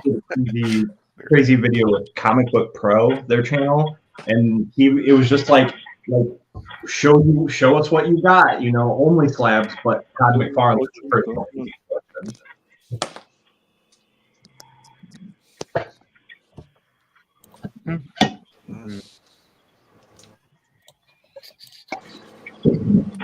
It got quiet. I was drinking coffee and nobody broke the silence. Bert, tell us about Fallout, the TV show on Amazon that the trailer dropped yesterday. Dude, the trailer looked absolutely amazing. I'm not gonna I'll tell you any Easter eggs you want to know, man. I got you on No, that. I don't want to know about Easter eggs. I mean, like, what is it? Let me do this. Since you're a spaz, let me just ask you questions and you can just answer. What is the context to this? Like, what is the premise of this show? So it's just set in the universe, same thing as Halo, just to let everybody know, set in the universe of the game, but not reminiscent of anything that the game has done or lore. It has the same characters and everything, but I asked the wrong question. Asked the wrong person. Hey, does anyone else know about this show? The Fallout. We talked about the trailer on. I asked him about Fallout. This motherfucker's talking about Halo. no, I'm saying how Halo has the same, like it's not attached to the games or the movies or the books or anything like that. Yeah, I That's assume how it's just an adaptation. I didn't think it was an Right. add-on to a video game. But what I was saying with like the lore or whatever, that first pan where it shows her in the room and it shows like the stim packs and the thing that you can loot and the little bobblehead in the game, the bobbleheads are like little Easter eggs that you find that help your perks. So it was cool to see that. And then seeing my boy Baby Ray Billy as the actor. I don't know his actor's name, but I think it's going to be phenomenal. Here we go. Mike said, "World killed the world. We go in vaults. People in the vaults are told one thing, and find out it's a lie." I saw Walton Goggins, so I'm all in. Like that was it for me. Think of the future. Think of being like 100, 200 years in the future, but everything still being like 1950s or 1940s kind of themed with the music and technology, but all the technology are like robots, but they're still like 1940s vibe. Yeah, it's so like all the homes and stuff in like 1940s, 40s and stuff, but yeah, there's some terrible feedback happening. Yeah, it was Alan. Okay. Making sure it's not me. Are you on Bluetooth, Alan? Yeah, you gotta turn it off Bluetooth. But yeah, if you're not a fan of the game or anything, no, you don't even know about it, I 100% recommend at least checking it out when it comes out. It looks like it's going to be phenomenal. I'm gonna avoid the game so I can enjoy the show for whatever they present to us in the show, and because I don't have a video game. Yeah.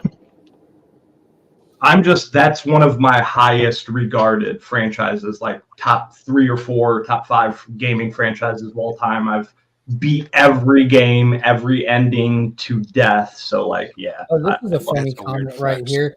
They see Mike says they go into the vaults in the 50s, told the world is unlivable, and they find out the world has moved on and doing fine. Judging from that trailer, I think doing fine is definitely subjective. I saw some kind of pink glowy monster come out of the water. There's a Walton Goggins with no nose running around like a TV cowboy.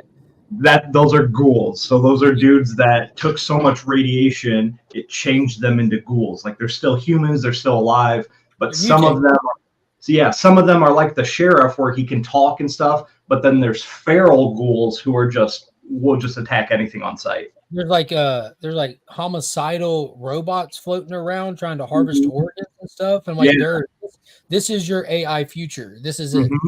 And I'm down for it. Take it all. Take it all.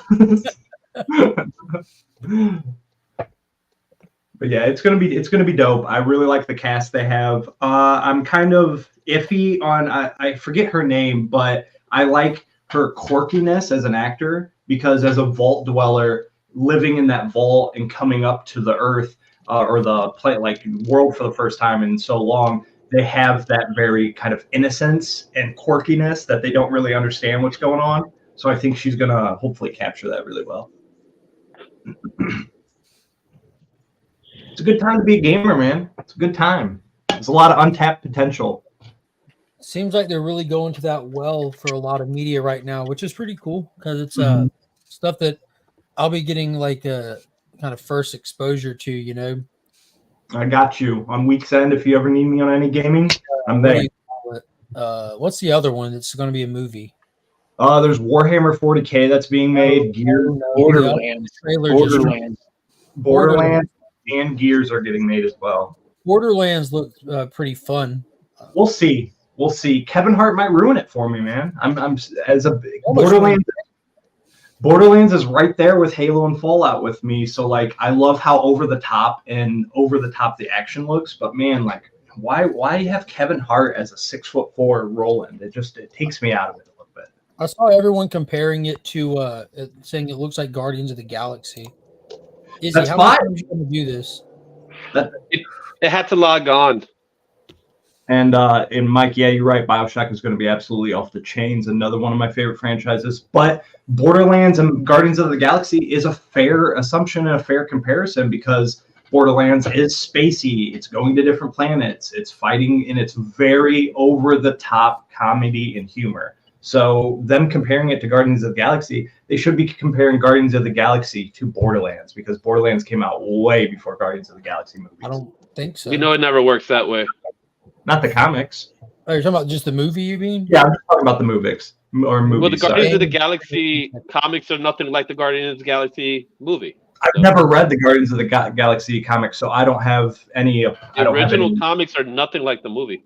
Nothing. Yeah, see, I have no opinion or way into that, so I was just keeping it strictly movies. But that's how Borderlands is. Very over the top, super colorful, lots of action, in your face. So I think it's going to be good. We'll see. What did you think of the casting? That was my negative point. Just Kevin Hart, bro. He's the only one. All the other ones are fine. Tanis as Jamie Lee Curtis, she's older, she's fine. The lady playing Lilith, that's fine because Lilith in the game is like 200 or 300 years old, but doesn't age. So that's fine. They're gonna force. So you're saying you don't like Kevin Hart? I just don't like because Roland in the game, he's like The Rock. He's 6'4", jacked. It should have been like Terry Crews or something, bro. Like I would have loved to see Terry Crews do that. Who do you think are bring more butts to seats? You're right. You're not wrong in that, but it's just weird to me. That's the only negative I have. I'm hyped for Jack Black as Claptrap. I wish it would have been the original voice actor for Claptrap to be it, but just I don't know. I think Look, Everybody always wants voice actors from animated series to come play the live action it roles. holds a special place in our heart as playing it. Sometimes voice actors are voice actors for a reason.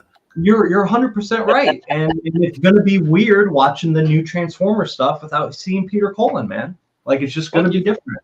You got Throng in Star Wars. Did Right. that work? It's not a bad thing to me. It's just if they're available, if they want to do it, I would like to see that person do it. But again, like I said, yeah, Jack Black is Claptrap. Yeah, I'm totally cool with that. Maybe they as didn't well. want to do it, or maybe they did audition and the decision was Yeah, made. No, and that's fine. That's fine. Stick to voice work. I don't not hating on it at all. I just, in my opinion, I wish that could work out. But like I said, Jack Black's fine for me. Kevin Hart's just a little short for the role. I don't like the. Is that a short joke? Yeah, he's got a problem with shorter people, man. He knows he's short and he makes a lot of money being short. On that same topic, Mike Tyson, Jake Paul. Fake. I hope Mike kills him. With one shot. So those One kind hit. of matches are the same reason we watch WWE. They're all pre-staged. It's just entertainment. I think it's tarnishing boxing, the legacy of Mike. These are just prize fights, right? These aren't like Yeah, you're right. So I don't think it affects boxing one way or the other as prize fights. It's a Well, not just his legacy, because a lot of people hate Jake Paul and Logan Paul so much. I fell out of boxing. All my buddies are big MMA guys. They're all religiously into that. But they all said anytime those fights are on, they all buy the pay-per-views and they say it's just like watching a wrestling. It's all predetermined. The outcome's predetermined. what you're saying is they still buy them, they still watch them. Entertainment. Just like we So watch. they did the job. They did what they needed to do. They're entertaining your friends who hate them. But which is nice now. We don't have to do that because the fight's going to be on Netflix. Yeah, Mike, I said it as soon as they announced it that like I can only see them doing this for like because Mike's a ridiculously smart businessman, like ridiculously good businessman in his latter years, and there's no way like anyone even thinks for 1 second that this is a competition, right? Like it isn't like they pulled a random retired boxer. No, they pulled Mike Tyson, who like despite his age is still like lethal. Mike Tyson. He's been training. He's still like you can still go online and see him in modern day. Like he's still lethal. I'm not fighting. No one wonders if this guy can beat him. We all know he can. So we know it's for entertainment purpose, and he's pretty much a televised sparring match. It's just, I think it'll be fun to watch. Like my whole thing is, what if Mike accidentally knocks him out? That's what I'm like about. That's what I wanted. That's what I want to happen. Yeah. I just give my opinion from my real life friends who are nothing but like boxing and MMA fans. Despite what you say about us, we consider you real life friend. The people I went to school with and stuff like that. You guys are my real life friends. People I see on a weekly basis, I guess. But I hang out with my online friend 1,000 times more than my real life friends. My thing is like this guy clearly like I never knew who these the Paul people were until he started boxing. I don't like I just didn't follow YouTubers like that, I guess. Yeah. I don't know what kind of I still don't know what kind of content they ever made or what got him famous. I know one of them went into wrestling and he's actually like impressing people and making a name for himself in that in WWE. One of the best in the rings, and I hate him with passion, dude. The other guy, like in boxing, despite what any of us might think about him, we can try to compare him to like boxers that are competing on a professional level. He's not doing that, but the dude clearly is in a gym all the time.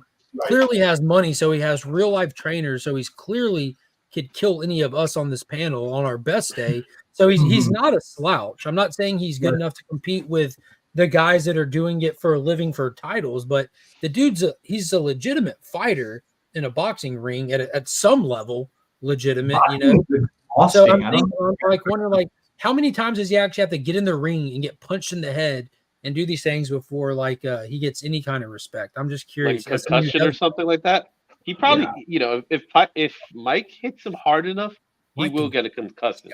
Mike could fold any of these people still. You know what I'm saying? I'm saying like I think what's gonna like you said, Mark, about accidentally knocking him out. I think if he pulls on Tyson's temper, because he still has a temper, and then that'll be it. Tyson will put him down quick. Yeah, like I used to train boxing years ago, and it's one of the most exhausting things I've ever done in my life. Yeah, Mike, that's never happening, Mike. Just That's not even a holding, what if. just keeping boxing gloves on for like 2 or 3 rounds is absolutely terrible. To Mike's answer, what if Paul beats Tyson? I sincerely doubt that. But see, this is what I was trying to say as people from listening, as people from the fighting and boxing. The last 2 or 3 years, boxing has been doing these matches. They've just can't stand. They've been gaining fans, like regular fans like us, but the true hardcore fans, they don't even touch boxing at all because it's so staged and such a cash grab anymore. Yeets ago. So with the Mike Tyson match, obviously it is a stage. I'm going to say it's a staged match, but if Mike Tyson is going to put the gloves on, he's going to be Mike Tyson, and he's just going to turn into the beast that he's always been. We would hope. That's what age is not going to change that. Yeah. You know what? He might be slower, but he never really was a fast boxer. He was always he didn't have time to be a fast. He just had time to just punch you. Once he hit you, you're dead. Yeah. I'm not fighting him. I wouldn't want to fight. Like if we're in a bar and he's mad at me, I'm not happy about it. I'm not having a good time if he's trying to get an argument with me. I'm gonna apologize first off. I'm so sorry. I don't know what. I have no idea what happened, but I'm sorry for anything. Yes, it was my fault. I don't care what was the. It was my fault. I'm sorry. I take Please don't hurt me. Yep. Please don't hurt me. I'm not messing with that man.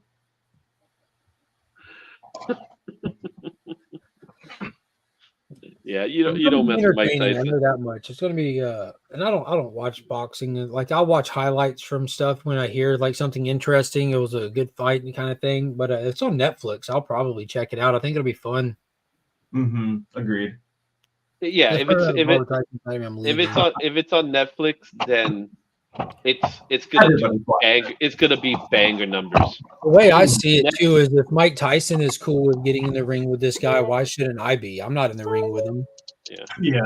He's doing Mike it for the Tyson's looking people. at a paycheck, man. It's a nice paycheck. He for him. doesn't need a paycheck, so he's looking at it from a lot of angles. I'm sure, obviously, making money is involved in it, but he knows he has fans out there that enjoy him. He sees he must not hate this guy, and he's like the best there ever was, and he doesn't hate this guy enough to not get in the ring with him to elevate that. He's helping elevate this guy by doing this.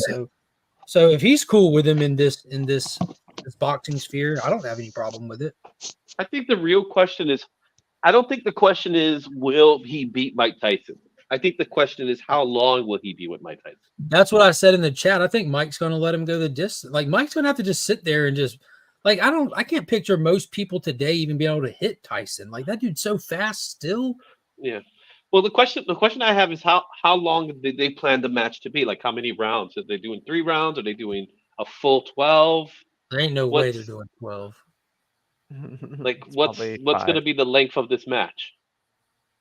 I don't know, dude. Probably 9. It's just me wanting it, like just for the entertainment value. I'd honestly, Mike's gonna have to check him a couple times. Like even if everything goes perfect, and they both just have a good spar match, Mike's gonna check him a couple times. Mike check him one of those body shots, and that kid just like, oh my god, like getting hit for the first time by a real golly. If it's Netflix, man, I can't wait to see him in WWE because that Netflix WWE deal, so they'll probably get some WWE involvement. Coming to big hype for it, bro. But it doesn't matter. Probably after WrestleMania, I'm lacing my boots up and retiring from watching wrestling. What, you don't want to see Cody finish his story, or are you gonna be like The Rock? No, That's his story. As soon as WrestleMania wraps up and it's over, I'm gonna lace my boots up and probably never watch it again. What's the point? There's going to be no point. There's nothing going to happen. Everybody's going to leave. Cody finishes the story. Now what?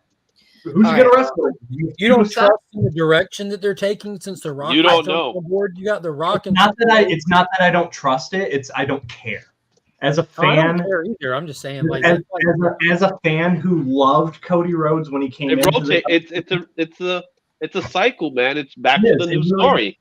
It really Back is. to the new story. Let But let, they've made let me. the They've woman made me talk about so. boxing. Let the Yeah, woman go talk. ahead. Yes, please. Go ahead. Dude, at the beginning of COVID, I go down these deep dives. I got obsessed with Mike Tyson's entire career. I watched every single career fight I could find on YouTube, Nice. and I was going back and forth with Unruly. Izzy, you said he was slow. That motherfucker's not slow. I didn't say he's slow. not I slow. said he might be slower. He's not. You talking about inside combinations? He'll kill you. But anyways, like those body blows, he'll kill you. He's a machine. But I just Oh, yeah, he's a machine, of course. Customato, the guy that like trained him, he like took him in his house and like, you know, he was like a family member. Him and his wife, they would have meals together, and it's just like he was doing so good. But once Cuss died, like he went out of control, you know, because he lost his sense of self and his centering. But you know, honestly, and I've watched hot boxing with Mike Tyson, and he always talks about, hey, you ever licked a toad? You licked a toad, you know, because he does that DMT, the Sonoran Desert frogs or whatever. Yeah. And he's like, oh man, after I licked a toad, I just all so peaceful, you know, like I just, you know, I don't want to hurt nobody. And you see this, it's honestly genuine. You can see the poor guy has gone through a lot of suffering and he didn't know how to process it. And that really something with him taking that, it really helped him be able to see. It opened up his mind. Yeah, he and got he said, you over know, it. like my relationship with my kids are so much better. Like I'm more understanding. You know, my relationship with people are Hey, better. that, like not going off on a tangent, but remember that calls back to our conversation some weeks back about controlled hallucinogens as a treatment for anxiety, stress, depression. It's a real thing.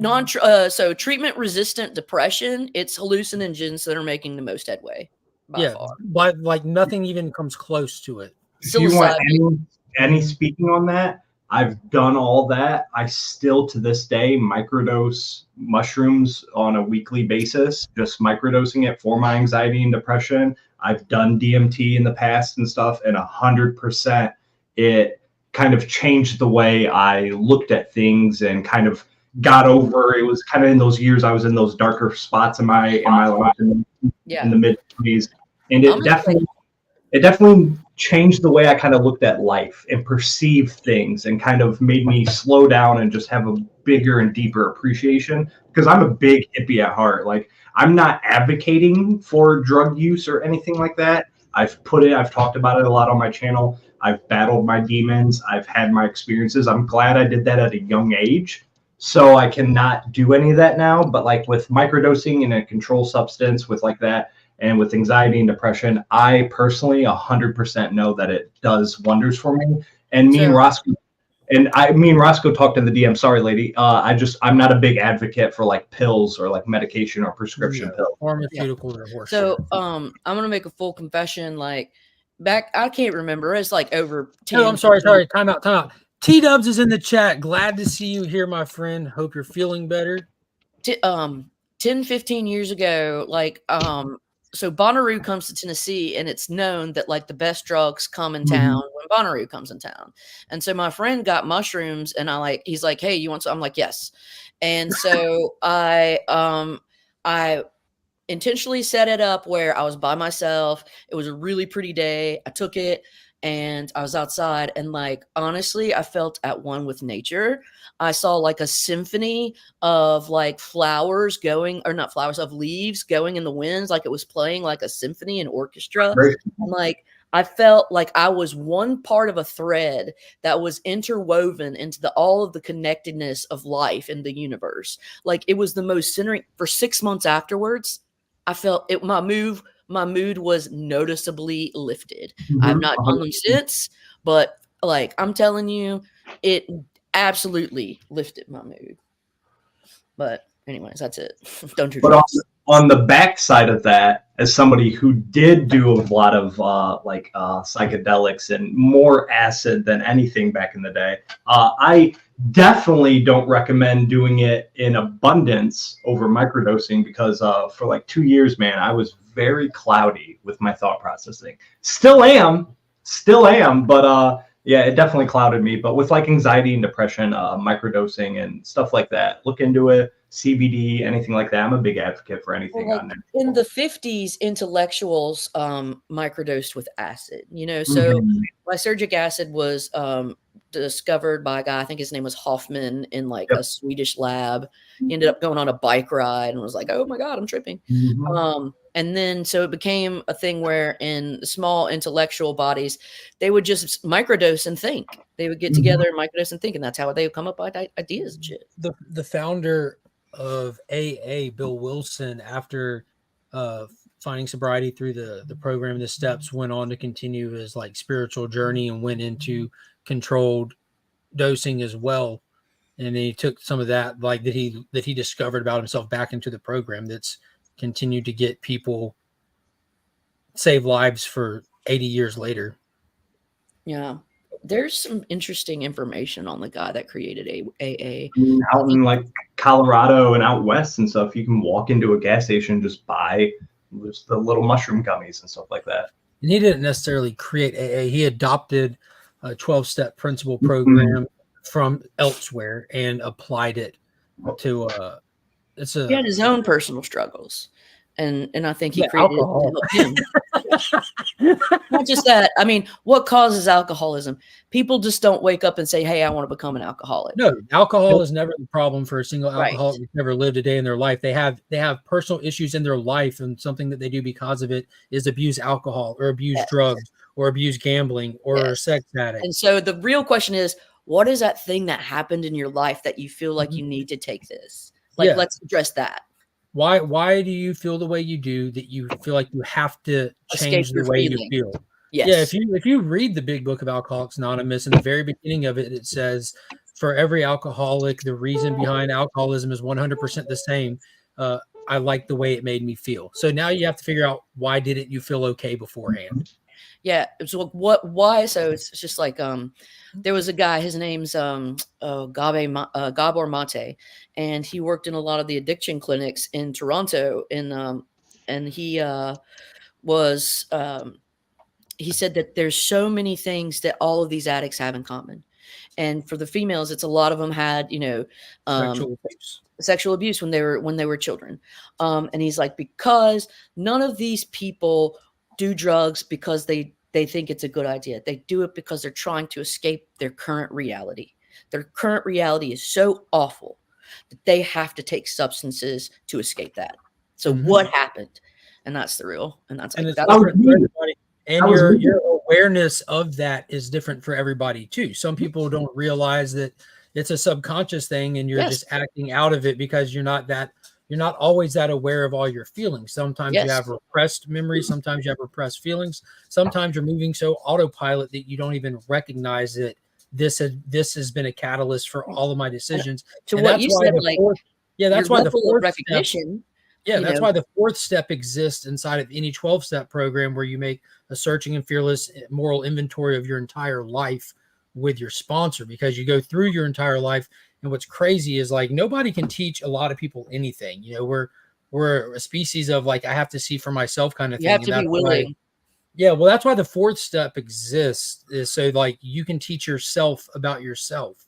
No one's telling you anything, and you discover about yourself, like, oh crap, going through this entire moral inventory of my life, searching and fearless and honest with myself, I see that right here, when this happened, the way that I reacted to everything else after that, this was in play with it. And it's absolutely mind-blowing how simple we really are as a species. And if you can recognize that, because some people don't have the clarity to recognize that, and some people need the help of, like, a therapist to whisk through and walk through. So let's tease it apart, because some people don't have that clarity to say it's this one thing. Yeah, and it's not even a clarity matter. Like, that's something that's not natural for us to do, is sit down and, like, break down ourselves like that. And therapists are great to a degree, but like the business aspect of therapy, I think gets in the way of a lot of times the solution aspect of therapy, because it's a therapist's job. And there's nothing wrong with this, but it's a therapist's job to have clients so that they can continue to be in business, to be available to help other people. So But the are fact you that familiar with like what cognitive behavioral therapy is?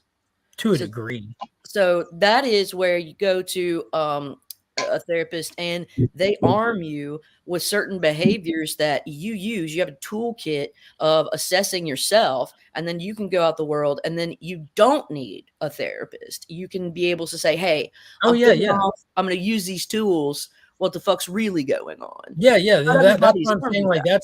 that's why I said to a degree, I think the business can get in the way. Like if there's a therapist that's doing gangbusters and they have a waiting list of people, they're going to be targeting their help to get people into action and help themselves like that.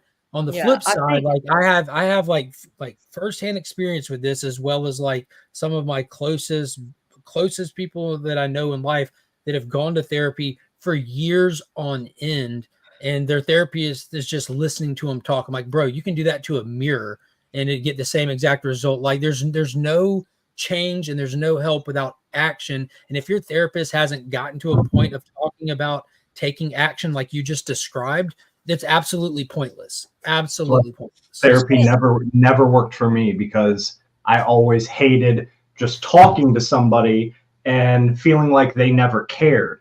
So what I would always recommend people for like depression or anxiety or drug use or anything, just go to like local churches and things like that and go to more of a group setting where you can hear experiences from other people, relate to those experiences, see what they're doing different or seeing what you're doing different and change on that. That's what I always felt better for me to do when I was doing like mental health things and going to like treatments and like therapy and things for like my drug use. I didn't like the one-on-one issues because I felt like most of the time they were just listening to me and they never cared or had real input or action. So those group settings were like this, where you can get input from others, was always That's what anonymous meetings are for. Like, I think people have this assumption that you go to AA meetings to get sober. You don't. You go to AA meetings or NA meetings or any A meetings to find out that you're not alone, you're not by yourself, and you're not special at all. You're not unique. There's nothing about your life and those aspects that other people haven't gone through. And it gives you the ability to find that comfort like you're talking about. And then you'll end up finding the path to recovery that's in those meetings and super available to anybody that genuinely wants it. But you have to stop feeling isolated, and that's why that's a super big important aspect of any kind of growth, whether it be one-on-one with a therapist that you make that breakthrough, or in a group setting. You got to find out that you're not alone. I mean, like ultimately, none of us on the panel are healthcare specialists, so you always consult with your physician before. Like this I is don't think a us physician talking about has our anything to do with this. experiences. Oh no, absolutely not. I'm talking from a place of 100% experience with a lot of time into exactly what I'm talking about. And if you're dealing with addiction or anything like that, go to a meeting. I'm telling you Lady Fantastic can speak from there, but I'm talking from experience. The same. I'm talking to somebody with nearly a decade in recovery who's gone through the program, who has sponsees. I've taken people through the program. I have sober people under me living today. I'm talking 100% from experience. There's a lot of guys that I've seen that have worked the program and that have become very successful, and they're really good men. And women. But it's mostly when I see. So look, I'll be honest to you. Like, okay, straight up. COVID almost broke me. I thought I was going to die. Like I just didn't want to live anymore. And so I had to go what I call happy camp, which is I fucking went to the middle of the desert in Tucson, Arizona, where I went to a residential facility where it's like a retreat where you have to get your, like, Stella gets her groove back. And there was like a depression group, but there was also like AA group and like addiction people. And, some of those men, or some of just the most solid, most wonderful men that I've ever met.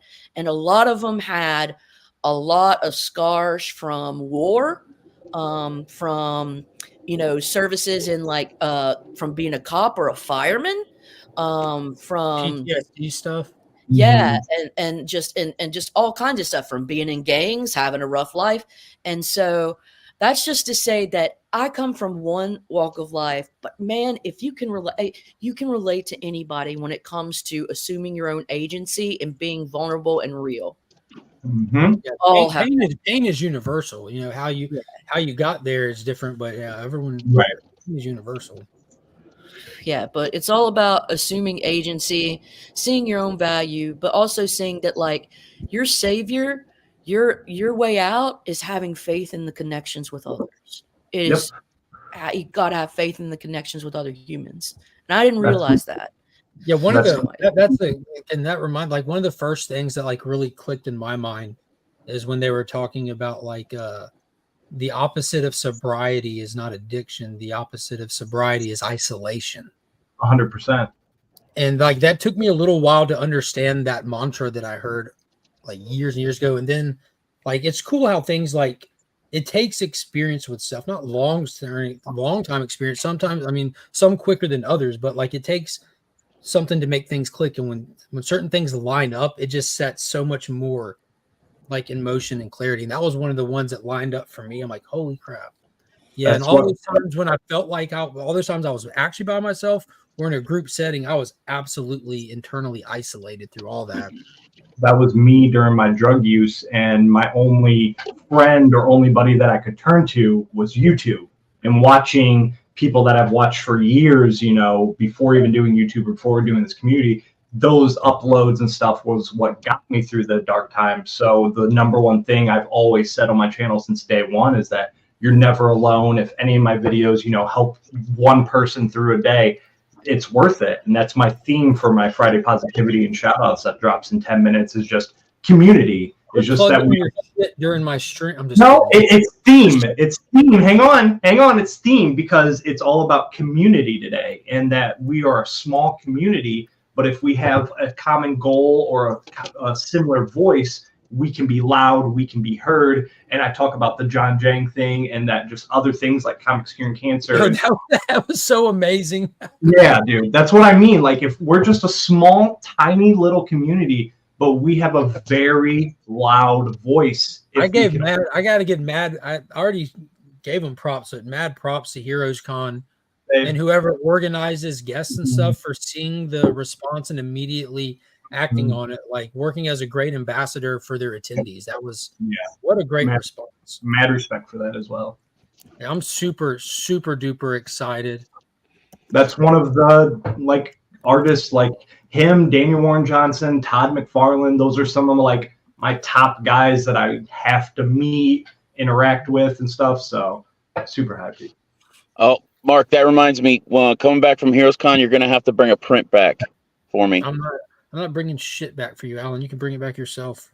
I know I won't because I'll be on the motorcycle, so I won't be able to put it in my bike. Dude, I thought about it. I won't be able to bring it back for you either because I'm not your bitch. No, but you are my friend, and I'm gonna ask you nicely. Please bring this back for me. You're pulling a friend card on me. Yes, I am. He said, "Can I see your shirt, Mark? What's under the Jurassic Jesus?" Jesus riding a dinosaur. What do you think? Okay, that's what I wanted to see. It's been bothering me. I needed to see the art. Yeah, I don't know what compelled her, but my oldest daughter Emma, this was part of my Christmas gift from her. That's awesome. I love that. Like it's got like comic print on it and stuff, and it's dope. He came on the third day. Reading the Jurassic Jesus, like there's got to be an image. It says he came on the third day to exterminate the evil Neanderthal. That's awesome. Cool, I like it. Man, that's dope. Hey, what did you guys think of the Scout comic news? What fill us in? They are pulling an aftershock in that they stiffed some of their writers and artists. I think it's cheap. Oh, I think it's easy. And they ghosted them. They're being accused of ghosting. And so now people can complain about it for 30 years on YouTube. But Scout Comics came out and addressed it, and they pulled a Superman. I think it's and two-faced. they said that we are going to do better. We're not going to pay you when we know, but we're going to do better moving forward. Come work for us. Why do you say it's two-faced, lady? Because they fucked over these people, and then they say they're going to do better. That's two-faced. Like, Yeah. like, Are they what going to do you pay mean? people who they owe If you money say you're going to? to do better, you're going to compensate them. I don't think they're CGP gonna said pay. they're going to do better and not mess up Bullshit. anymore. That's like you kicking me in my ass and say, sorry, I'm going to do better, and then kick me in my ass again. It's like, no, No, I don't think they're gonna pay. they're full of shit. Just like every other, They're- whatever. It's Just trying to save wild that face. it didn't take a bankruptcy for this to, like, people were vocal about it. Yeah, and well, I saw lots of artists talk about they're no longer going to be working through a certain agent. Like a couple of weeks ago, Beckerman and I were talking about that. We talked about that on Church or whatever. But there was quite a few people. We saw like Joel Jones. There was, anyways. Artist. I can't even remember. I'll have to look back. But no, this is skeezy. This is skeezy.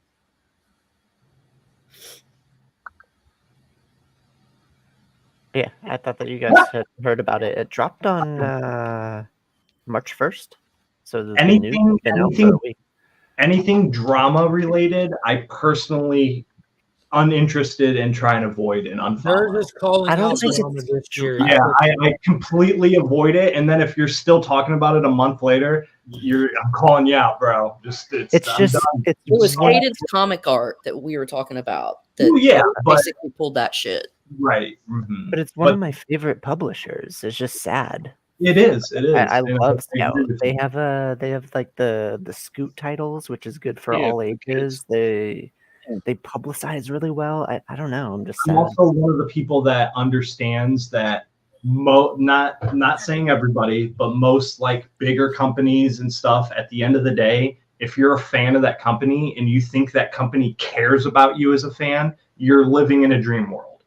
Like I just know that as a toy collector, as a gamer, as stuff like that, and that's not across the board. A lot of companies are absolutely legendary and love their fan bases to death.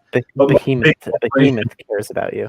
Yeah, but most corporations, at the end of the day, they don't care as long as they get their money. Look back in like the history of comics, really since like the 90s, how many of these small press publishers have came and went. Like there's nothing new about it. What blows my mind is how many people that fully invest emotionally into these companies like Aftershock or Scout, or they were doing innovative things. Ghost Machine, that's what we're doing.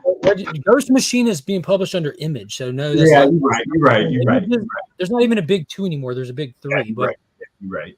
like that big it shout was out to these their- companies for getting out there, but to think they'll succeed long term is a long shot, an absolute long shot. I rarely buy stuff from these other companies because I don't even think about them. You know what I mean? It just, they don't hit my radar unless it's like a collection after the fact that people are like really still talking about. Like, look how We Live did. Like it was after that release, it was pure word of mouth from like fantastic quality of storytelling that really promoted that book to keep going. And they even still lost the rights to that, or tied up at Aftershock, and Inaki and Roy have moved on to their next Wind was really good from Aftershock too. Strictly what books I would not even know about if I wasn't following like Comic Tom 101 or Fire Guy Ryan. I wouldn't even know about their books half the time. So yeah, I didn't know about Crashdown until the day it released. I knew about it, but I'm kind of a fanboy. You said you follow him, but like that's a good point though. Like I didn't. I can didn't even know that understand was a you and thing. Comic Tom both have zero like chill. Yeah, y'all go to the same coffee shop, obviously. So Comic Tom 101, Gem Mint, and Mike the Spy Slayer over at Comic Book Corner 2.0. They have been the ones that I've watched for probably like 10 years. Like even before I was thinking about getting back into comics, I've always kept up with the stories and what's going on just by those 3 guys. So I don't know him, but I will claim Fire Guy Ryan. I definitely claim Fire Guy Ryan. Yeah. Fire Guy Ryan. Were they the people that did the cover price stuff? they do the top 10. They do the top 10 list. They're Comic Tom is the. But they don't make the list. He's the key collector guy. Him and He's the like guy. a key hyperactive collector. Kevin McAllister. Little brother type. He exhausts me. Like I love him. He's a nice guy, but he's like little brother energy that I cannot deal with. I don't know Tom from Adam, but I agree with Perry. Fire Guy Ryan is that dude. He is. Yeah, he is, Fire Guy Ryan is. He's more chill. Fire Guy Ryan's more chill. He's also a diehard It's Always Sunny fan, so we're always sending each other It's Always Sunny stuff. He's a very indie guy. He likes newer stuff. He's a new. He's stuff. also a very, very comic guy. I'm more of a Jim He Man. was Jeff Johns guy. Like, but that's when me and him started talking a lot. As it was the day Crashdown came out. Like, I was on Perry's stream and Ryan popped into the chat, and I gave my feedback on the book, and I also made an It's Always Sunny reference, because if you watch It's Always Sunny, you make It's Always Sunny references whether people are there to hear them or not. It's just part of your story. Ryan responded, and that, I mean, you bond over this show. It makes friends for life. Just ask Rossio. He knows. That's Die right. Hard 132. I watched it 10 times over. How about that thing I sent you the other day with the dinosaur eggs, and it was Danny DeVito Oh, coming I out the couch? immediately forwarded it to Ryan. Stuck in the couch, waiting to pop out. I put a post up and Ryan commented on it, and he said, and his response was, "I don't do the emails." I don't do the emails. The waitress with her flip phone. Oh, I don't my do the emails. Yeah, Ryan's good people. Dennis Tom just freaks out. Tom, I don't, like I said, I don't know Tom from Adam. This content isn't the stuff that I follow or the stuff that I don't follow a lot of any of the bigger channels like that. They don't. There's nothing that I'm looking for, kind of thing. I keep up with comic news on my own that I'm interested in. I don't buy top 10 books. That's not how I collect. So it's just there's nothing wrong with it. It just doesn't. It's not stuff that I follow. I've just watched his top 10 for so long that it's the only one. It's the only one I really watch. I like Comic Book Corner 2.0s because he shows variant covers, but I like the top 10 ones where it's like the back issue top 10s, because we all know what the top 10 like trending. Yeah, I feel you on that. Those are fun to see what older books are getting people's attention again, because I've read a lot of them. So I'm wondering, like, there's gonna be more people to talk these iconic runs with. The YouTube channel that does that is a fantastic channel of VFX artists that they'll go, like, for example, Lady Fantastic, you would love this. Then I'll send it to you. They took Dune Part 1 when it came out, and then they took David Lynch's body shields, the square QB body shields, and they did them in modern over the new Dune movie, so that you can see what it would look like for David Lynch's vision in modern day. And one person used After Effects where they had to draw every two-dimensional square on it, and the other person did like modern 3D visual effects. It was really cool. Does Comic Tom make his own top 10 list? I think he reports the key collector top 10 list. It's strictly key collectors top 10 list. Yeah, he doesn't. So he doesn't. Like, I went and checked out some stuff since talking to Ryan, because there's a lot of Ghost Machine stuff that's been happening. They do CBSI. If you look, he at reviews somebody else's list. Well, he promotes himself as a collector, vendor, lifelong vendor. Like, his dad was a comic vendor his whole life, so he's like grown up in the selling aspect of comics, which makes a lot of sense. But he doesn't promote himself as the person curating these. He promotes himself as the person reporting the key collector list, who's vocal. He tells people like they're a sponsor of the channel, and he's reporting Key collector, because it used to be CBSI. No, he uses key collector, and he's very upfront with this. If you go look at his channel, it's not a mystery. No, he's not. I mean, I knew He's not trying to like hide behind a veil of like I made this. I'm just poking fun because it sounds funny to me. Because most people have a list of a list. Just like look at the list. I will say that 22 Comics on every Monday he does a top 10 list. Same thing, because like if you do a top 10 list, it's all going to be the same across the board. Everybody's going to have a list most of the time. Not if it's your opinion. Like no, CBSI is different from Key Collectors, different than Cover Press. That's what I meant. I fixed it. It depends on what source you're bringing it for, but most of them are all going to be. But 22 Comics, he'll show that book, and then he shows his own alternative that he chooses. So that's the only other like top 10 list I really watch, because he picks his own. It will be like, Wolverine. Yeah, that's why I said whatever list you pick from is kind of going to vary, but he'll show maybe it's the new Deadpool book that's trending on everybody's list, but then he picks his own alternative key book that's his own. So that's every Saturday I post my top 10 list of what I'm excited to read in the next week. Yeah. That seems more interesting to me. That's why I like Comic Probably Book wouldn't Corner. be comic because it's 90% DC. Right. Comic Book Corner 2.0. He does his top 10 list, but it's never the top DC 10. either. It's the top 10 covers coming out. I'll just speak over everybody. You're fine. It's just Mark and I just constantly poke fun at each other. I've never talked trash on DC. You're tripping. Were you done? Were you done, Durs? Yeah. Is that it? Is that all you got?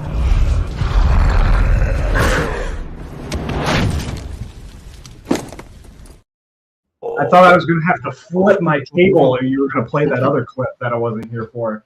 I had my hands ready to flip this whole table. I am Goku. Like Jesus and Flip it, dude. where they had vendors. Don't you dare show that on my screen again. Did y'all see did y'all watch the Herbie video that I uploaded that had the classic Fantastic Four unreleased film footage in it? Yeah, and I didn't know any of that. That the licensing thing, the Flash licensing thing. That's why they couldn't use them, and that's why Herbie. Mm-hmm. Well, here's a tease. I've been wanting to blow up that destructor way since I was a kid. Flame on! It's like a That's lot how more. it's done. That's how I do it every morning.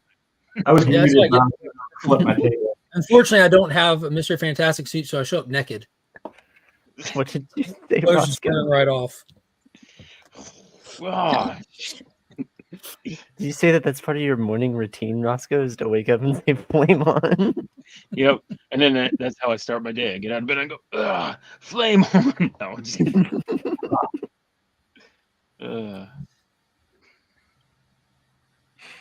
I'm just I wish I turned off fire though. That'd be pretty cool. Did you guys Nothing. It's still not working. Every morning I do this. Why is it not working? like I just imagine you like having a lighter and then you like say flame on and you fart and you light it and then your whole body just goes into a big flame like I don't know. I got nothing in the tank. No. Oh, my leg's just on fire. Just my Lady Fantastic, have you seen Dune Part 2 yet? Mm-mm. No. What the I've seen them pop. I've been watching. Have you seen?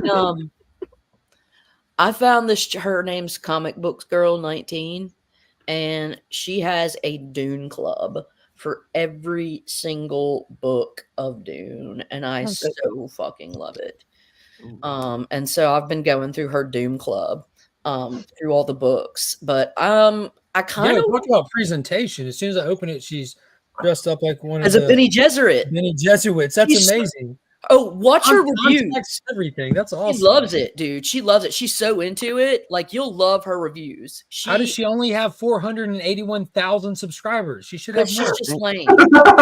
She's not as cool as you. And it's also because she doesn't have as hot of a body as you.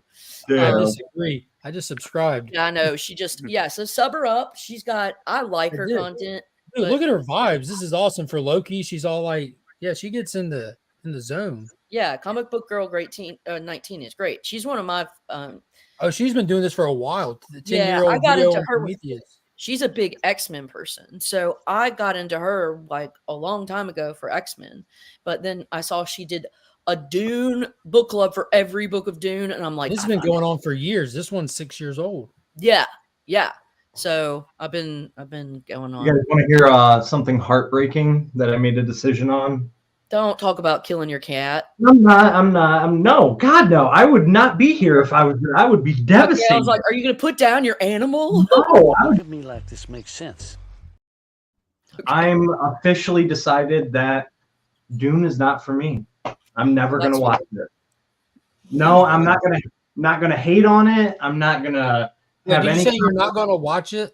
He doesn't have the attention span. You can just stop talking. That's all we needed to hear. We don't need to hear anything else. I am going to say that last night after the hospital, me and my girl, we tried to watch Dune 1 again. 45 minutes, she was sleeping. About an hour in, I was sleeping. So, Hey, guy, you just said after the hospital where you're heavily medicated. Like that makes perfect sense. dude, it's like the third time we've watched it, and every time we just fall asleep. It's not for me, and that's fine. That's the same thing I said about Fast and Furious 5.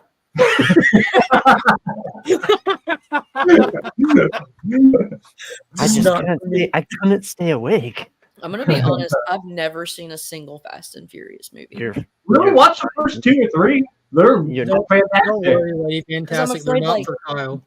I'm just You're not afraid I missing can't anything. get that time back. Like I'll never. The first like 2 or 3 are good, like especially the first one. Family. But then once you start seeing them like once they start having like superpowers, that's when you kind of fall off. Did you know cars can go to space?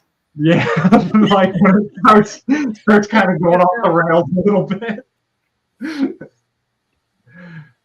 2 humans can knock down a parking garage if they. Yeah, Dune is like Dune 2 is where all the wild stuff happens. Dune Yeah, I see it in the trailers, but Dude, like I'm not even gonna lie to you. Dune 2 is still nearly, dude. It's not an action movie.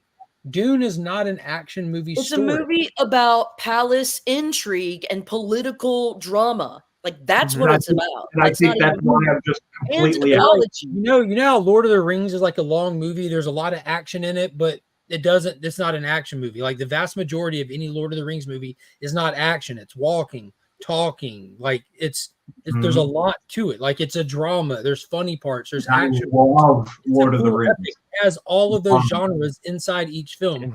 That's how Dune is. It has all of those aspects inside the film. So maybe I just need to wait for like 4 of them to come out and then watch them. But do you like geographic districting?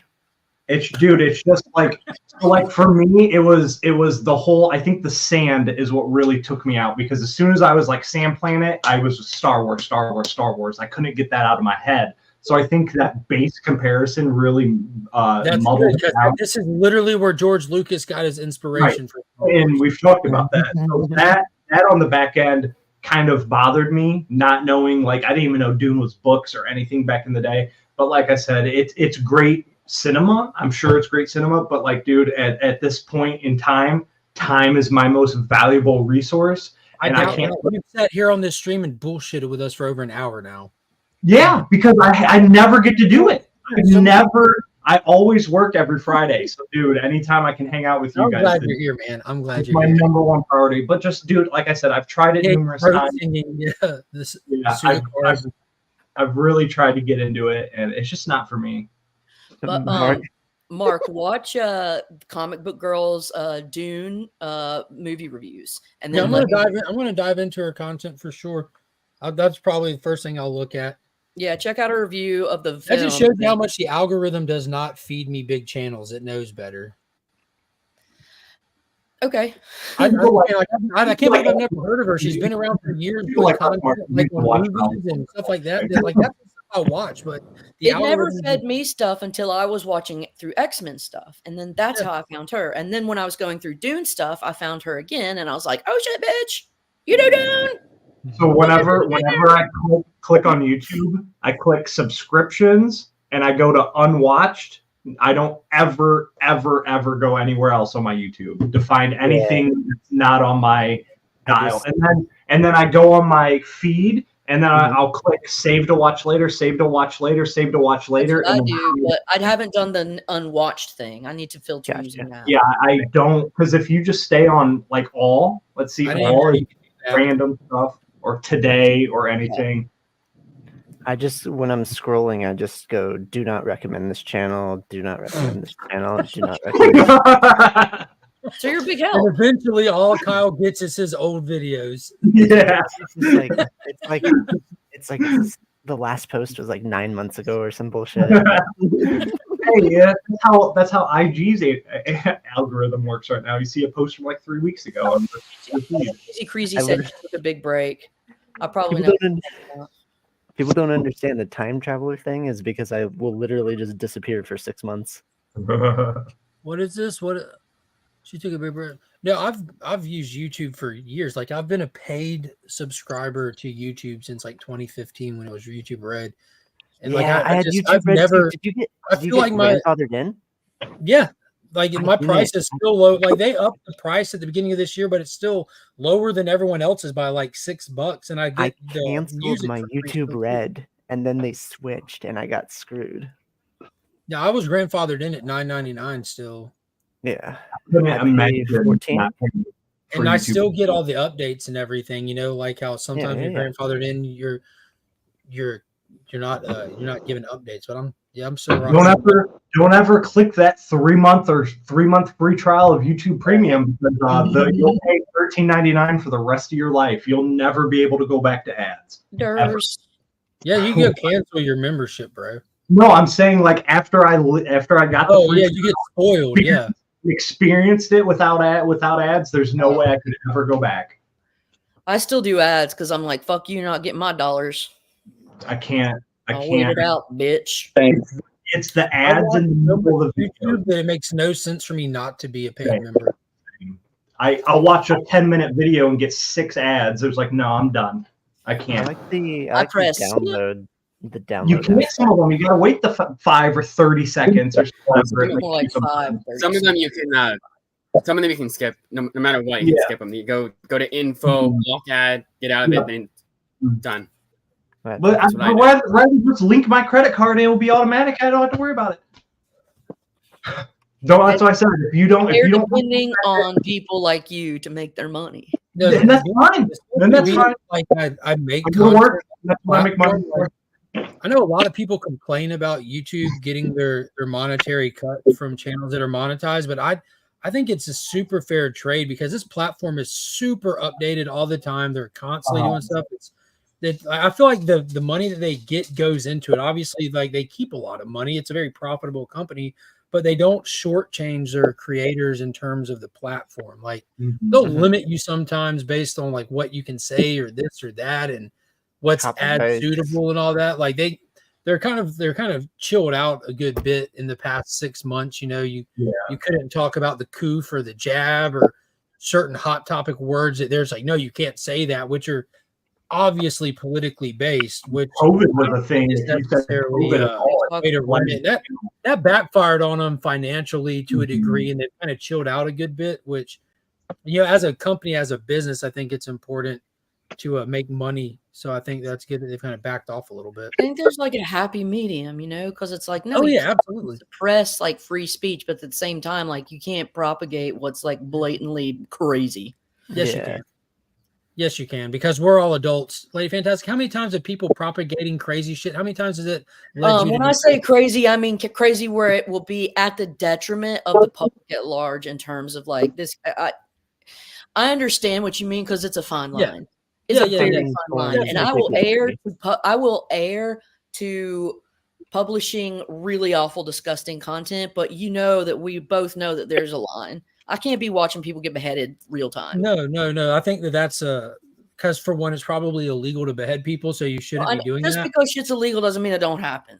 I didn't say that, but because it's illegal, it's probably illegal to show that video a crime was committed. But don't you think that like there's scenes that there's like assault scenes and things like that? To be fair, honor beheading like. That happens in some countries as a form of execution, and you can find those videos on YouTube because context matters. That happened on Facebook a year or two ago when the dude was live streaming, like him just walking around shooting people in the street in Michigan. And now there's on Facebook when you go live, there's like some delay of just like live streaming on TV or anything. But yeah, he was just literally live. Trans are not okay. I think that's fine. It's wild. Let's just go back to like Chappelle's show. Yeah. I agree. I don't want for any stretch of the imagination. I don't want YouTube. I don't want any business, any company, or any government censoring you. I understand. No, I don't mean just censoring. I don't want them deciding for me what they think is appropriate or not for me personally, because I don't think they don't have the ability to do that. They don't know what doing my motives or my intent. So and what do you think about them like saying what you could do with your body? Well, I don't feel like them like saying that at all. Like I don't think they should. Like period. Yeah, me either. They don't have any right to. Now, I don't think they could do that for me. I think that they shouldn't do that for other people as well. And because I'm an adult, I think it's up to me to discern my own information I get in and be able to tell what's crazy and what's not. And unfortunately, we live in a world where stupid people exist, and part of being free is stupid people are going to do stupid things. Hey, lady, if it makes you happy, I live in Ohio and we voted no against all that, so none of that shit happened. They shouldn't parent us. That's the best way to put it. Yeah, we don't. Adults don't need to be parented anymore. Oh, Some look, people, they in would benefit Tennessee, from it. in Tennessee, guns have more rights than my uterus. So. You're right. You are 100% right. It was terrible. That shit tried to, like I said, it was just on the last ballot in Ohio, and it was overwhelmingly passed no. And you subversive ass shit happening. Yeah, you would drive around and you could see in people's yards it would say vote yes on issue 2, and it's just like, well, I know those are boomers and don't care about women's rights or. There we go. He said, "I'd rather not be desensitized to violence, so I choose not to watch it." Yeah, that too. That doesn't mean like, you know what I'm saying? Like that's the thing. Like, you Scotty. don't have to click on Scotty, that. in Tennessee, guns are independent entities and women are the tools. So that's how. I've been to flea markets in Kentucky and We've Tennessee. been objectified. Last week, we touched on pew pews and the stream got hit. So avoid. Oh yeah, that we cannot do that. No, you didn't can. know. You just have to use the word pew pew. Apparently. Oh, okay. No, we're talking about Nerf. Or, yeah, say Nerf. Don't even say the word that comes after it, because Steplo was showing you can talk about whatever you want. It's trigger words for the algorithm or for the safety stuff that they have in there to try to catch.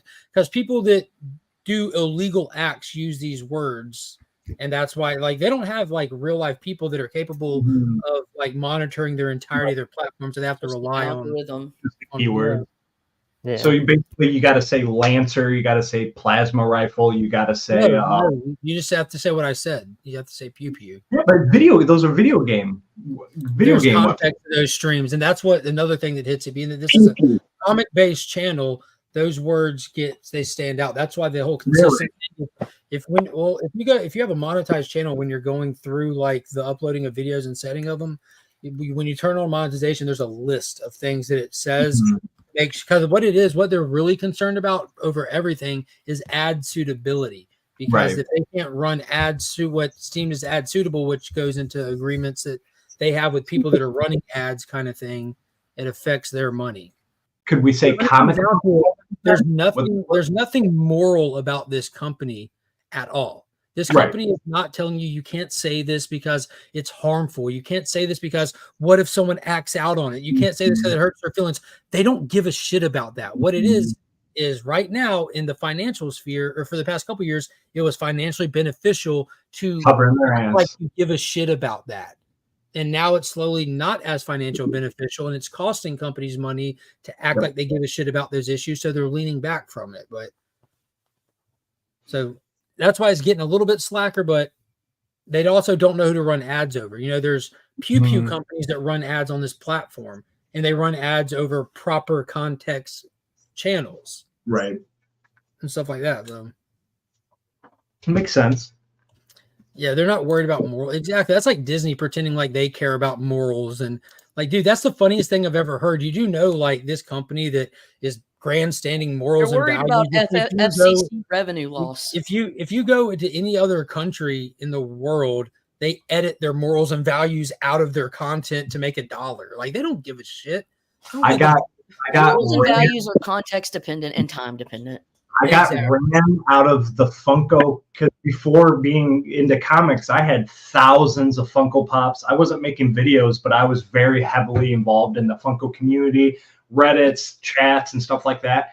I got kicked out and ran out of the Funko community because at one point I realized that Funko doesn't care if their fans buy their toys or if 100 bots buy their toys. And I started slandering them and saying, hey, this company doesn't care about you guys, blah, blah, blah, blah, blah. And they basically like told me to, like, I wasn't allowed in their chats anymore. And now everybody's selling all their Funko Pops. So that was happening a little bit in the comic sphere at certain times when exclusive comics, dude. You think like they're pretty popular now? There was a time when this shop called Scorpion Comics existed, and they would do a drop like every week on a Crane book. This was like 2017. No, I said there was a time. No, Scorpion like, all right, just stick with me there. Okay. So they were who had the exclusive rights for Crane, pretty much. He only did covers for Scorpion Comics.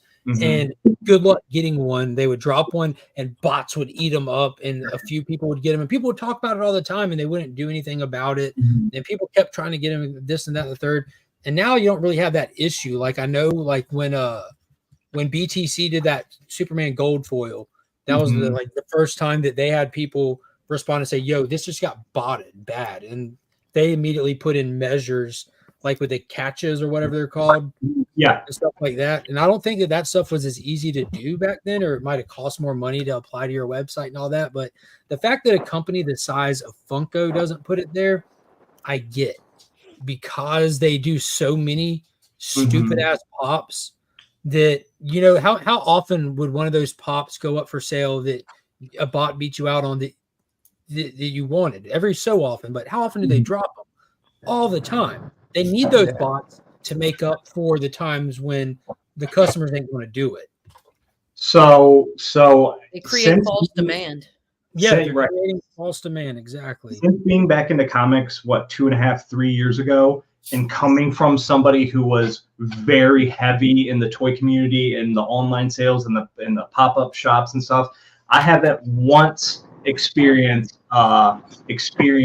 any botting or any issues. If I wanted an exclusive, I can just simply go to the store on a drop, buy it without issue. I need to be there when it first drops, but it's going to be there. Now, when it came to toys, and it's still like toys, if you don't pre-order that when it drops, it's gone. You're not going to see it. It's either bought up by all the fans or bought up by the bots, and now you're buying it on $500 on eBay. I do the McFarlane stuff, Right, and right. Some of that stuff sells out in minutes, but it's minutes. It's not Yeah. instantaneously. And I've gotten lucky. I haven't gone after one that sold out before I can get it. Now that McFarlane Spawn 2-pack, I went to go check it out, and I was going to allow get one, but I went like, what was it, hours later, because like I was getting funky and stuff, and it was sold out, but it still took like 15 minutes. Like Funko, it was, dude, I remember as a Funko collector, because you would win, so how they did it is, like, when COVID was a thing, they wouldn't have the online, like the in-person cons.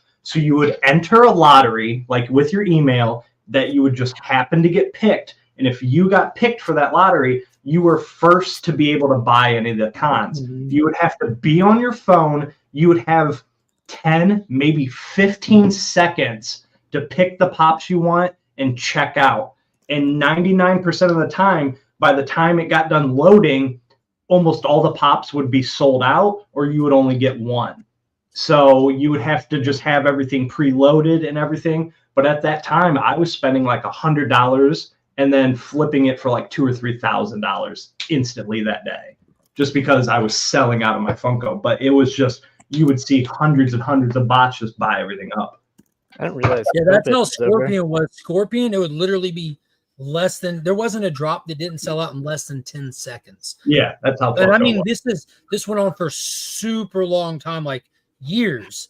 Like you couldn't click on it and check out quick enough. Like it was crazy. Yeah, it's wild. Did you guys know that the wealth disparity between the richest and the poorest people in America right now is greater than that when it was in the French Revolution? Wonder how much more money there is here than there was in France back then. I think what you would do is create a proportion based on valuation. Because despite that interesting fact, there's definitely not hundreds of thousands of our population starving to death in the street. So I know it's not worse than the French Revolution was. There are. Because put in context, per capita people dying and from starvation in the street back then versus now. So no, like I get the money thing, like great factoid, context matters. Though, come on now. I have a very, very. If this was a French Revolution, everyone on this panel would be dying in the street right now. Our class would be dying in the street. I have a very hard stance on homeless. And after watching people do experiments and like out in California be homeless for a week and make more money each day than I'm making working 40 hours a week just panhandling. Yes, homelessness is a disease. I think anybody who's a war vet or has any PTSD or any military background should have free housing and free everything. But hang on, and I'm sorry, and I was just getting to drug use is a lot of homelessness, but another big side of homelessness are people just in unfortunate situations. They're still able to work, they can still work, but don't choose to work. Yes, there are a lot of factors that take into that, but there are also probably thousands of them that could walk into McDonald's, apply for a job, and start tomorrow. Dude, wait. Peter Santinello There are hundreds of millions of people since 2020 that have become like tens of millions, that have slipped into poverty and hunger. Agreed. March of in America. Agreed. In fact, how many people live in America? About 370 million. And then now scale that back to your French comparison. That's why I'm saying you need to create a ratio. It is comparable. It's not comparable. Get real. Literally, we would. I don't know how much you know about the French Revolution, but again, us on this panel in our houses in that time era would have lost these houses because we'd be dying of starvation. We would be on the streets. I don't know how you're trying to compare. It's based on the ratio of the individuals. I don't know how you're trying to compare current America to. Phil, listen to Phil. I told you it's a ratio. It's a comparison ratio. You don't understand. It's not comparable. Math. You don't understand math. I do. That's what I'm trying to point out to you. Actually, I think you're just trying to say just the numbers and not the extra resources that we have in this day and age. Take away like soup kitchens and things like that and population, and just take their simple like percentage thing, like Phil said, is what she's comparing it to. So that's what I guess would make sense to me. I don't know. But we don't deal with the Black Plague, so let's go. So look, you would say, okay, well, if it was 300,000 people in the Revolutionary France out of, a million, then it's X over 370 million. That's how you do the ratio. Right. Derp. So then X, and then that's necessarily going to be probably around tens of millions. Yeah, it's going to be comparable. Greater than, actually, since it's already said that. Yeah, there's a lot of people, but people are still dying of those same things. Like we haven't solved the issue. I know. I'm also in this day and age not scared. Like if I would lose my house, lose my job, lose everything, I'm packing everything in my car and I'm driving to Florida or California, and I'm gonna be fine. That's how I look at things in this day and age. I want to move to Europe, bro. Anything. Like I would just go anywhere. Right now, I believe a lot of farmers are spraying manure. Anywhere warm. That's how you protest. That's how you protest. Is you bring bales of hay and piles of shit to the trunk. Yeah. Have y'all seen that? That shit's awesome. You have the police standing guard, and they're unfortunately have to just stand there while the trucks drive by and spray them. And they're bringing tractors. Oh no! Yeah, that's how you fucking protest. That's effective. Let them have a shower. That's how you shut down infrastructure. No, y'all ain't going anywhere. We're putting some tractors in the fucking interstate. I love it. Smoking a cigarette. All right, I gotta go. I'm gonna go do some shit. Be an asshole. Sounds all good. right. Bye. Y'all take care. Viva la revolution. Comics. Bam. All right. Hey, oh man, I just put it up. 80% of the population was starving during the French Revolution. It's not comparable. Wild. No, I'm gonna be. I'm not a political man or anything, but this isn't political. This is history. No, I'm just saying for our future, if things turn out the way they might turn out, I will be moving to Canada in the next few years, 100%. I doubt that. I'm not going to deal if another, like I said, I'm not even a voter, so I stay out of politics. But if a certain president gets elected again, I'm not dealing with the worst 4 years of hatred I've ever seen in mankind. Again, I'm dipping. I don't know nor care who you're referring to, I don't. It can fill in the blank with anybody you're thinking of. By There's Felicia. a certain name where a lot of people were more mad and divided when he was in office than anybody else. You're pro Biden or pro Trump. No, neither. Neither. I'm pro humans is what I am. I am pro humans, and I've never seen humans be more hateful and mad at each other in a 4-year span than him. So I just don't want to deal with it again. I can't. I just can't. Go vote. Right. You're right. I did. I went and voted for the legalization of herbs for Ohio. I did vote on that. And you are correct on that as well.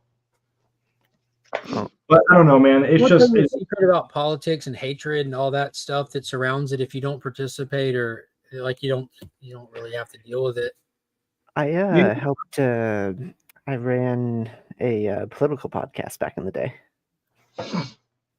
I helped produce it, and yeah, it's a volatile subject though. But there's lots of politics in comics. If you, I think the internet just exacerbated politics because I don't think it matters what person was elected when. Again, like taking any kind of real world people out of this, just looking at like the formula of politics in the social media age. As social media has connected more and more people and became a profitable place. I think it's this exact thing would happen because I agree with Durst. Things got crazier. Like people got more boisterous during like the Obama years than they were in the Bush years, and then more in the Trump years than the Obama years. And I feel like they're more boisterous and loud now than they were during the Trump years. And I think if Trump gets elected next, they'll be even louder. I think if Biden gets elected next, they'll be even louder. I don't think it actually matters what politician goes into office. I think it's just be loud about it. Yeah, I think this is just what it looks like with where we are as a society. I really don't think it matters.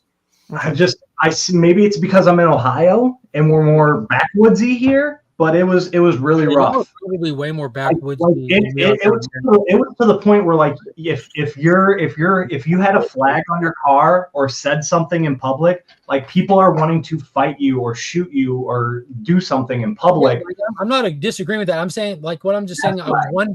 I wonder like on a social experiment level, how much the actual politician plays into it versus just the natural progression of us participating in a widely connected sphere with zero consequences. Social media is a soapbox with zero consequences. So we see it happen in other areas outside of politics. So why do we forget about that when we look at it with politics? Like you point out, there's politics in comics. Look how many people just without consequence talk King Kamehameha shit from fake accounts about comic books, something that doesn't matter or affect life. So I think just like on a social experiment level, this is just the natural progression of people with opinions that have emotions.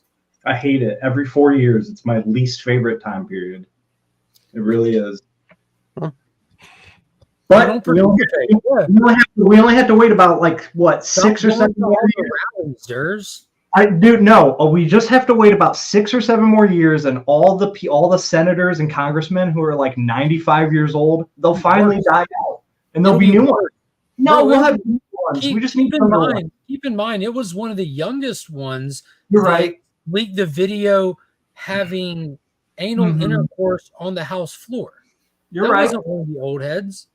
You're right. And keep in mind where that came from. That came from a closed group message chat of other like-minded politicians that have a group chat together that so much is said so often, so frequently with this group that they felt comfortable sharing that video with their colleagues that only one of them secretly said this is going too far.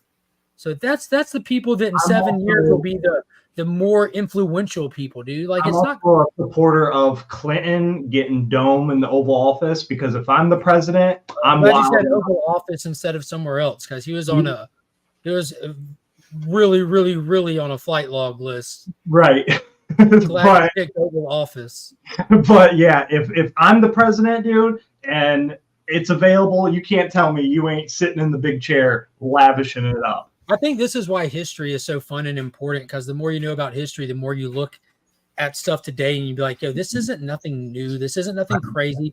Keep in mind, there's like back in the 80s, an actual person who was a president got shot in the 80s. They didn't successfully kill him. If you look at a few years before that, politician got shot and killed in the last name of Kennedy. The second one. You go a few years before that, dude, politicians were getting shot left and right through the 70s and 80s. And people want to say we're more divided now. No, we're not. You remember there's a thing called the civil rights movement because of how divided we were? Way more divided then. You forget this country had a civil war, way more divided then. We're not that divided. At least we're talking. Then we were divided about important At least people are talking. They're arguing and talking and fussing it out in public spheres more now than ever. There are political debate platforms on every social media platform you have where these people that are well respected by their constituents that aren't politicians are doing political dialogue and debate where they have massive followings that like, dude, people talk more now. We're not, we can disagree. I don't think the divide is as wide. Now, It's Rob, not like, oh, I hope this president gets elected so I Rob can has have. more experience than you or I, Durs. Let him throw his two. I will simply say that I think what's different today is that people are very much stuck in their roots, in their sides. They've dug in their trenches, and they will there's no convincing anybody or actually debating and coming together in the middle. It's just strictly, no, I have to convert you to my train of thought or else you are my enemy. And there's no more, the term of compromise has become a bad word, whereas that was what the whole point. You have an idea, I have an idea, great. We come together, we'll come up with a compromise. Neither one of us is perfectly happy with us, but we're able to move forward and make progress. That is what is really kind of the sad part today, is that I don't see that. People are just stuck in their ideology. And unfortunately, a lot of people aren't taking the time to really get educated about their ideology. Instead, they're taking either stereotypes about it or just certain Twitter lines and sticking to it, saying things like, oh, this is better. This is better. Well, why? Why is it better? Where's the proof what's the proof that backs up that statement that this is better? Who's it better for? Saying things like, the economy's better with this person. Well, is there any evidence that supports that? Not necessarily. Or who's it better for? Well, it's better for you if you make X amount of money, but for this group of people, it's not. This group of people, maybe it is, maybe it isn't, maybe it's a push. Everything is segmented and stuff. So I just wish that I don't mind people having difference of opinions. Right. It's great. We shouldn't be a homogenized. That's the best things come from having different opinions. But we need to be able to come together and have a conversation. The biggest drawback to me is looking at what has happened in Congress, where it used to be you have these different groups, and that's fine, these parties, but they would caucus together in the middle. They've now made it so the political parties have segmented their groups. They will not allow their members to go caucus with members from the other party.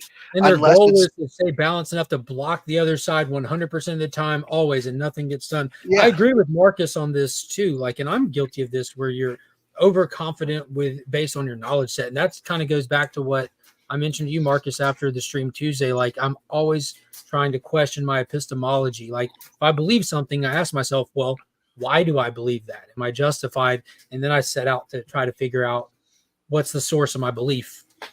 That's where I was saying the hate. Exactly what Rob said. That's what I was trying to say. All that hate stems from, oh, this is your opinion. This is your opinion. Well, I don't believe that. Now I hate you. Now we're enemies. Yeah. I mean, there's things that it doesn't make any sense. Like, how can you sit there and say on one hand that, I don't want to I'm trying to say how to say this without spinning it to be kind of political when I say in the middle, but when I hear people say things like, pro-life, and then say, you picked a rough one there, Rob. You picked the most triggering one, probably, for people. But this group of people, because they don't belong, we should get rid of these people, or we should execute these people because they did these things, or look at how sad this person died because they were killed by these illegal immigrants or whatever. So those illegal immigrants should pay. But this transgender child went to school, walked into a bathroom, got beat up and killed. And so, but it's okay because you know what? We don't like that group of people. And so we're, there shouldn't be those types of tribalism at its finest. Wild. It's those types of wild. things. Yeah. I mean, it's troubling to me. Yeah. Life is life. And you should, where you want to define it, that's a whole different political spectrum. But the fact, if whether you don't have to agree with how I choose to live my life. I don't have to agree with how you choose. That's great. America says you have the right, the unalienable right to life, liberty, the pursuit of happiness. As long as your happiness doesn't infringe upon my own rights, 100%. Then live your life the way you want. As long as you're not hurting somebody, I don't care what anybody does. As long as you're not hurting yourself, hurting your others, being detrimental to society or anything, live your life. This is the safest bet right here, and what gets lost in translation so much, because no matter what party you're on, you're beholden to the Constitution. The other side will make sure of it when it all comes down to it. Period. And if more people focus on that, you'd probably stop putting these people in office that we have right now. Yeah. Yes, they deserve to die, and I hope they burn in hell.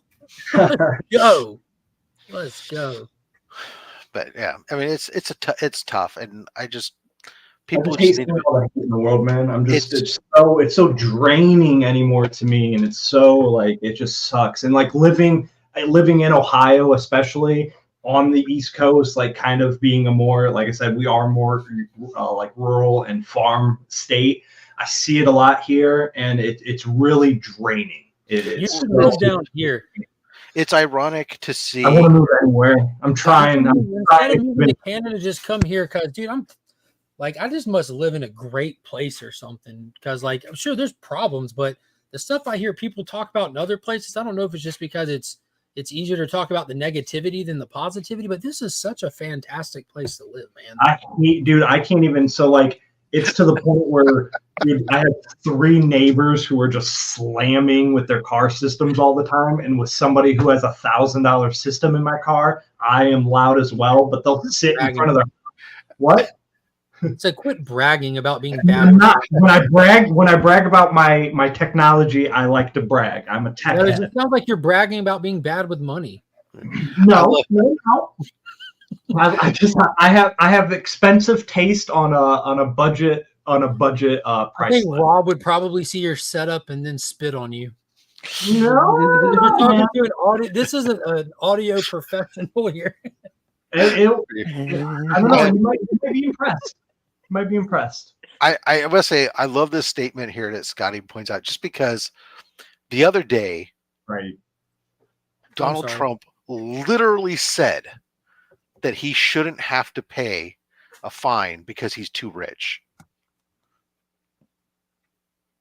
It was like, it shouldn't apply to me because I'm too rich.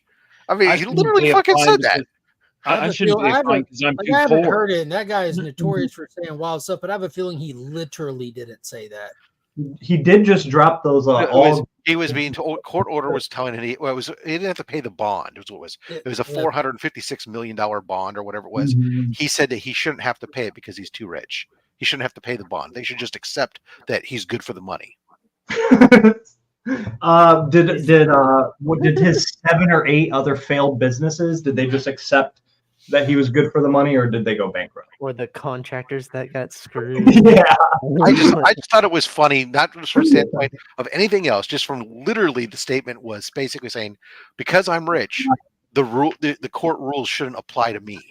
Yeah, let's just stop paying taxes because we don't make enough money. But I ain't trying to pay taxes. Durs, you said about being exhausted from it. I find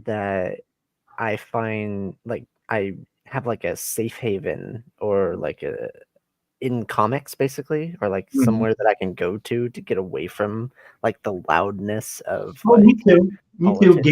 Gaming in comics. But at the end of the day, I just know that no matter how loud of a positive voice I could have, or as a community or somebody could have, the negative voices are always going to be 100 times louder and overwhelming. and it just sucks sometimes. It's really depressing. It really wears on my mental state. I hate seeing the world we live in sometimes. It's wild. It's wild sometimes.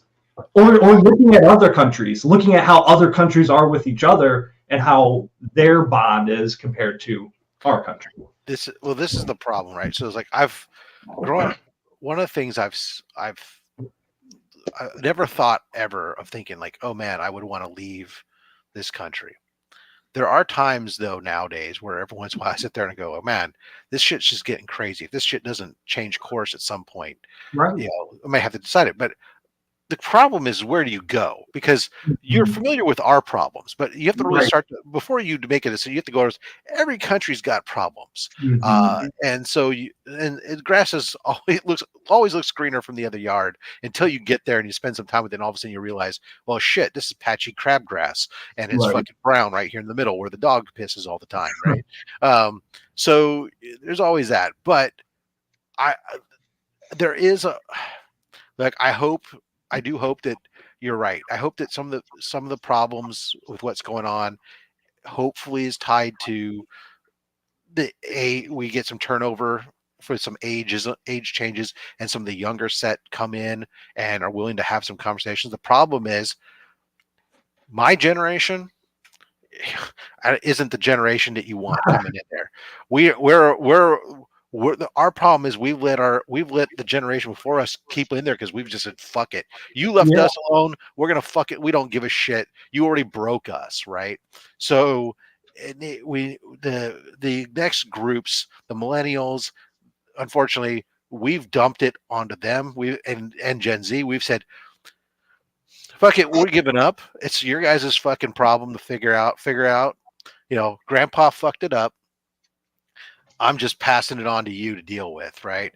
And I hope it isn't just too broken by the time you all get a chance to make change. That's 100% great point, because I saw it was just a quick video of talking about like Gen Z and millennials of that. People say that they're the laziest generation. They don't want to work, but nobody looks at it's not that way. It's especially like for me, like I've worked in retail and management a long time, and it's just like no matter how hard I work, there's never an end goal sometimes. It doesn't matter how I could work my butt off no matter what. It doesn't matter, but I'm never going to succeed in life because life has basically told me that that's not going to happen, that I'm not going to be able to achieve what I need to do. No matter what job you go into, no matter what you do, it's just going to be failure after failure after failure because the world is set up that way for certain people, certain brackets, certain things that you do. So they're already going into things anticipating failure. So I thought that was a really striking video. And like you just said, you hope they aren't set up for failure. They're definitely set up for failure. No. All I know is every year when I pay my taxes, I feel like I'm broken.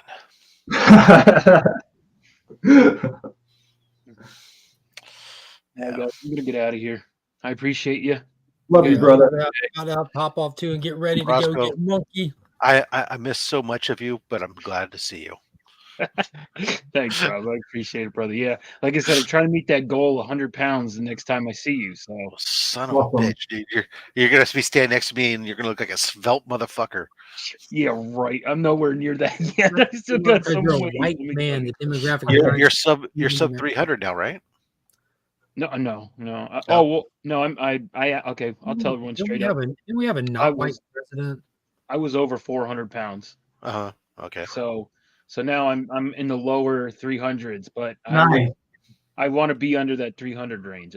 I don't even remember the last time I had a 2 in front of that.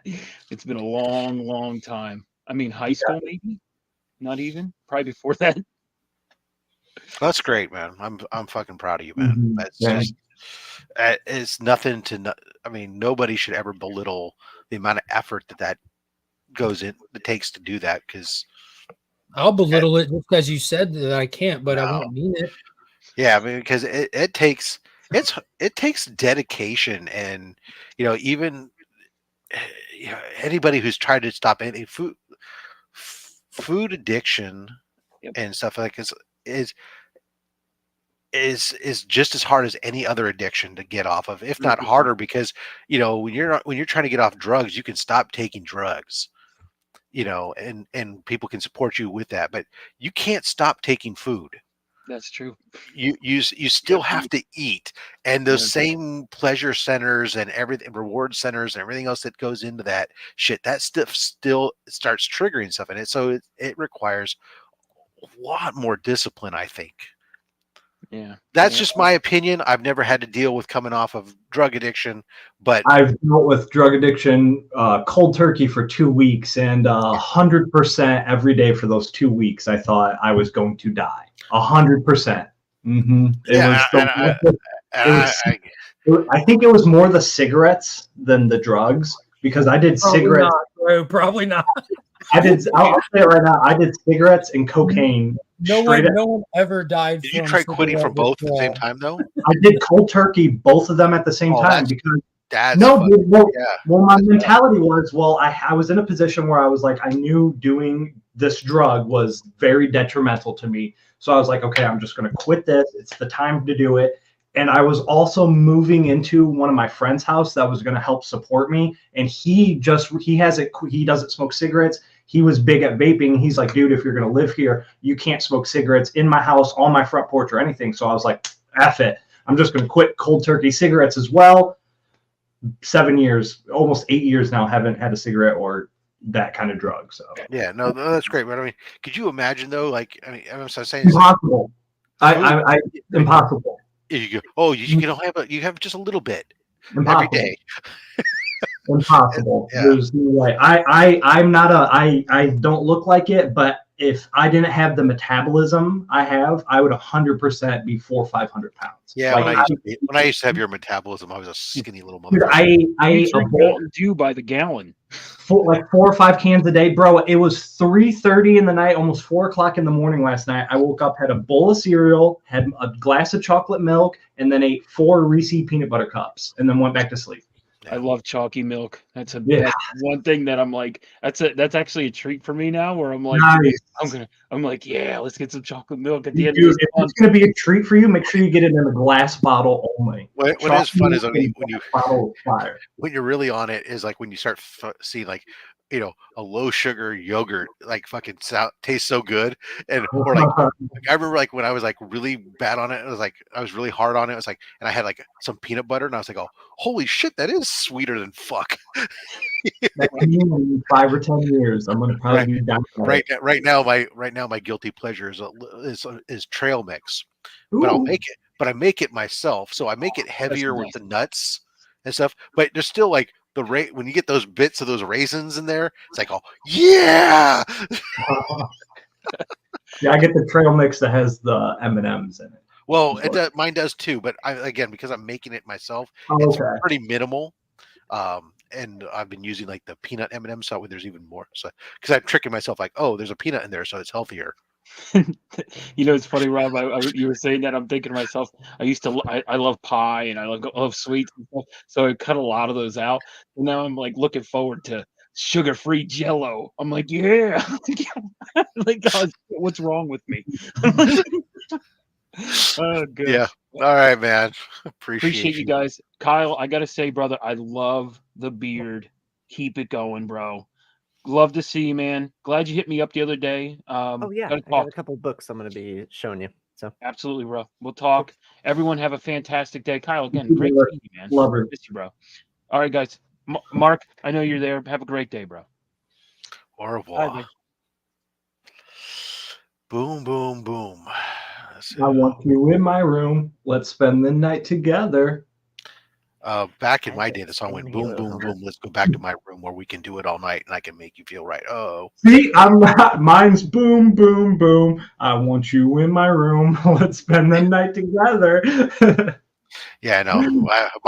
Mine's from the '80s, but I think mine's the remix from the Fanta commercial. Then later on there was we like the cars that go boom. I know that too. Tigra and Bunny, and they like the boom.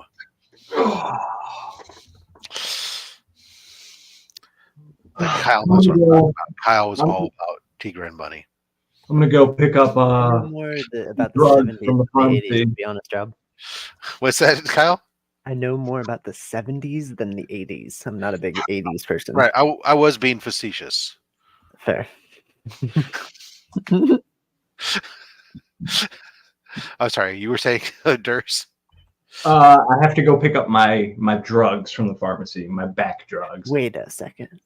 They're just lidocaine patches and stuff like that. I told him strictly. She's like, "Well, do you want this, this, and this?" And I was like, "No." I was like, "I don't want anything that has like any narcotics or anything in it." So is 4 hours good enough for you, Mark? Kyle, dude, in all sincerity, it's been fantastic seeing you. I've legitimately, I think about you often. Not like every day, it's like about every other day. I'm glad you showed up. Really nice. These are Legitimate, my dude. friend's headphones. I'm borrowing them because they're going to be putting a low-key crown on my headphones, and they're going to be They fixing. look fantastic on you. But yeah, absolutely great having you here, my friend. It's good to have you home. The Irish were indentured. Don't be a stranger. I try not to. I just get freaking even swamped. Alan loves the beard, dude. You look majestic. Like if Nice. you were here, I would sit on that beard. You know what I'm saying? Ooh, nice little wet beard. All right, I'm going, guys. I love you. Have a great Wet day. beard.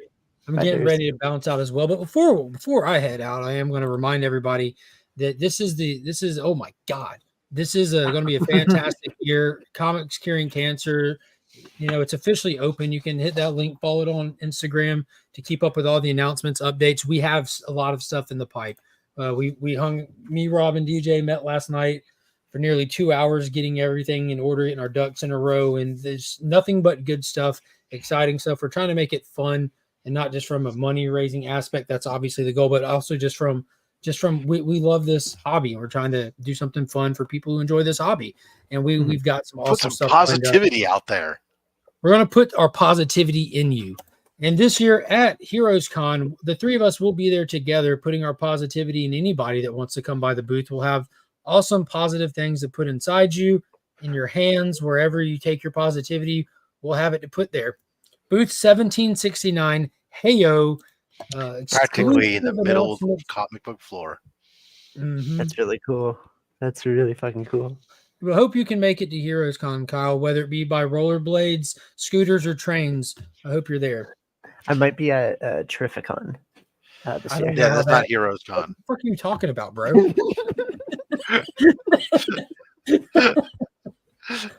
Make sure you message me after you see Doom 2. All right, guys. Thanks for everybody for coming and hanging out. Sorry for all the political shit. It happens with open hangouts. Until next time.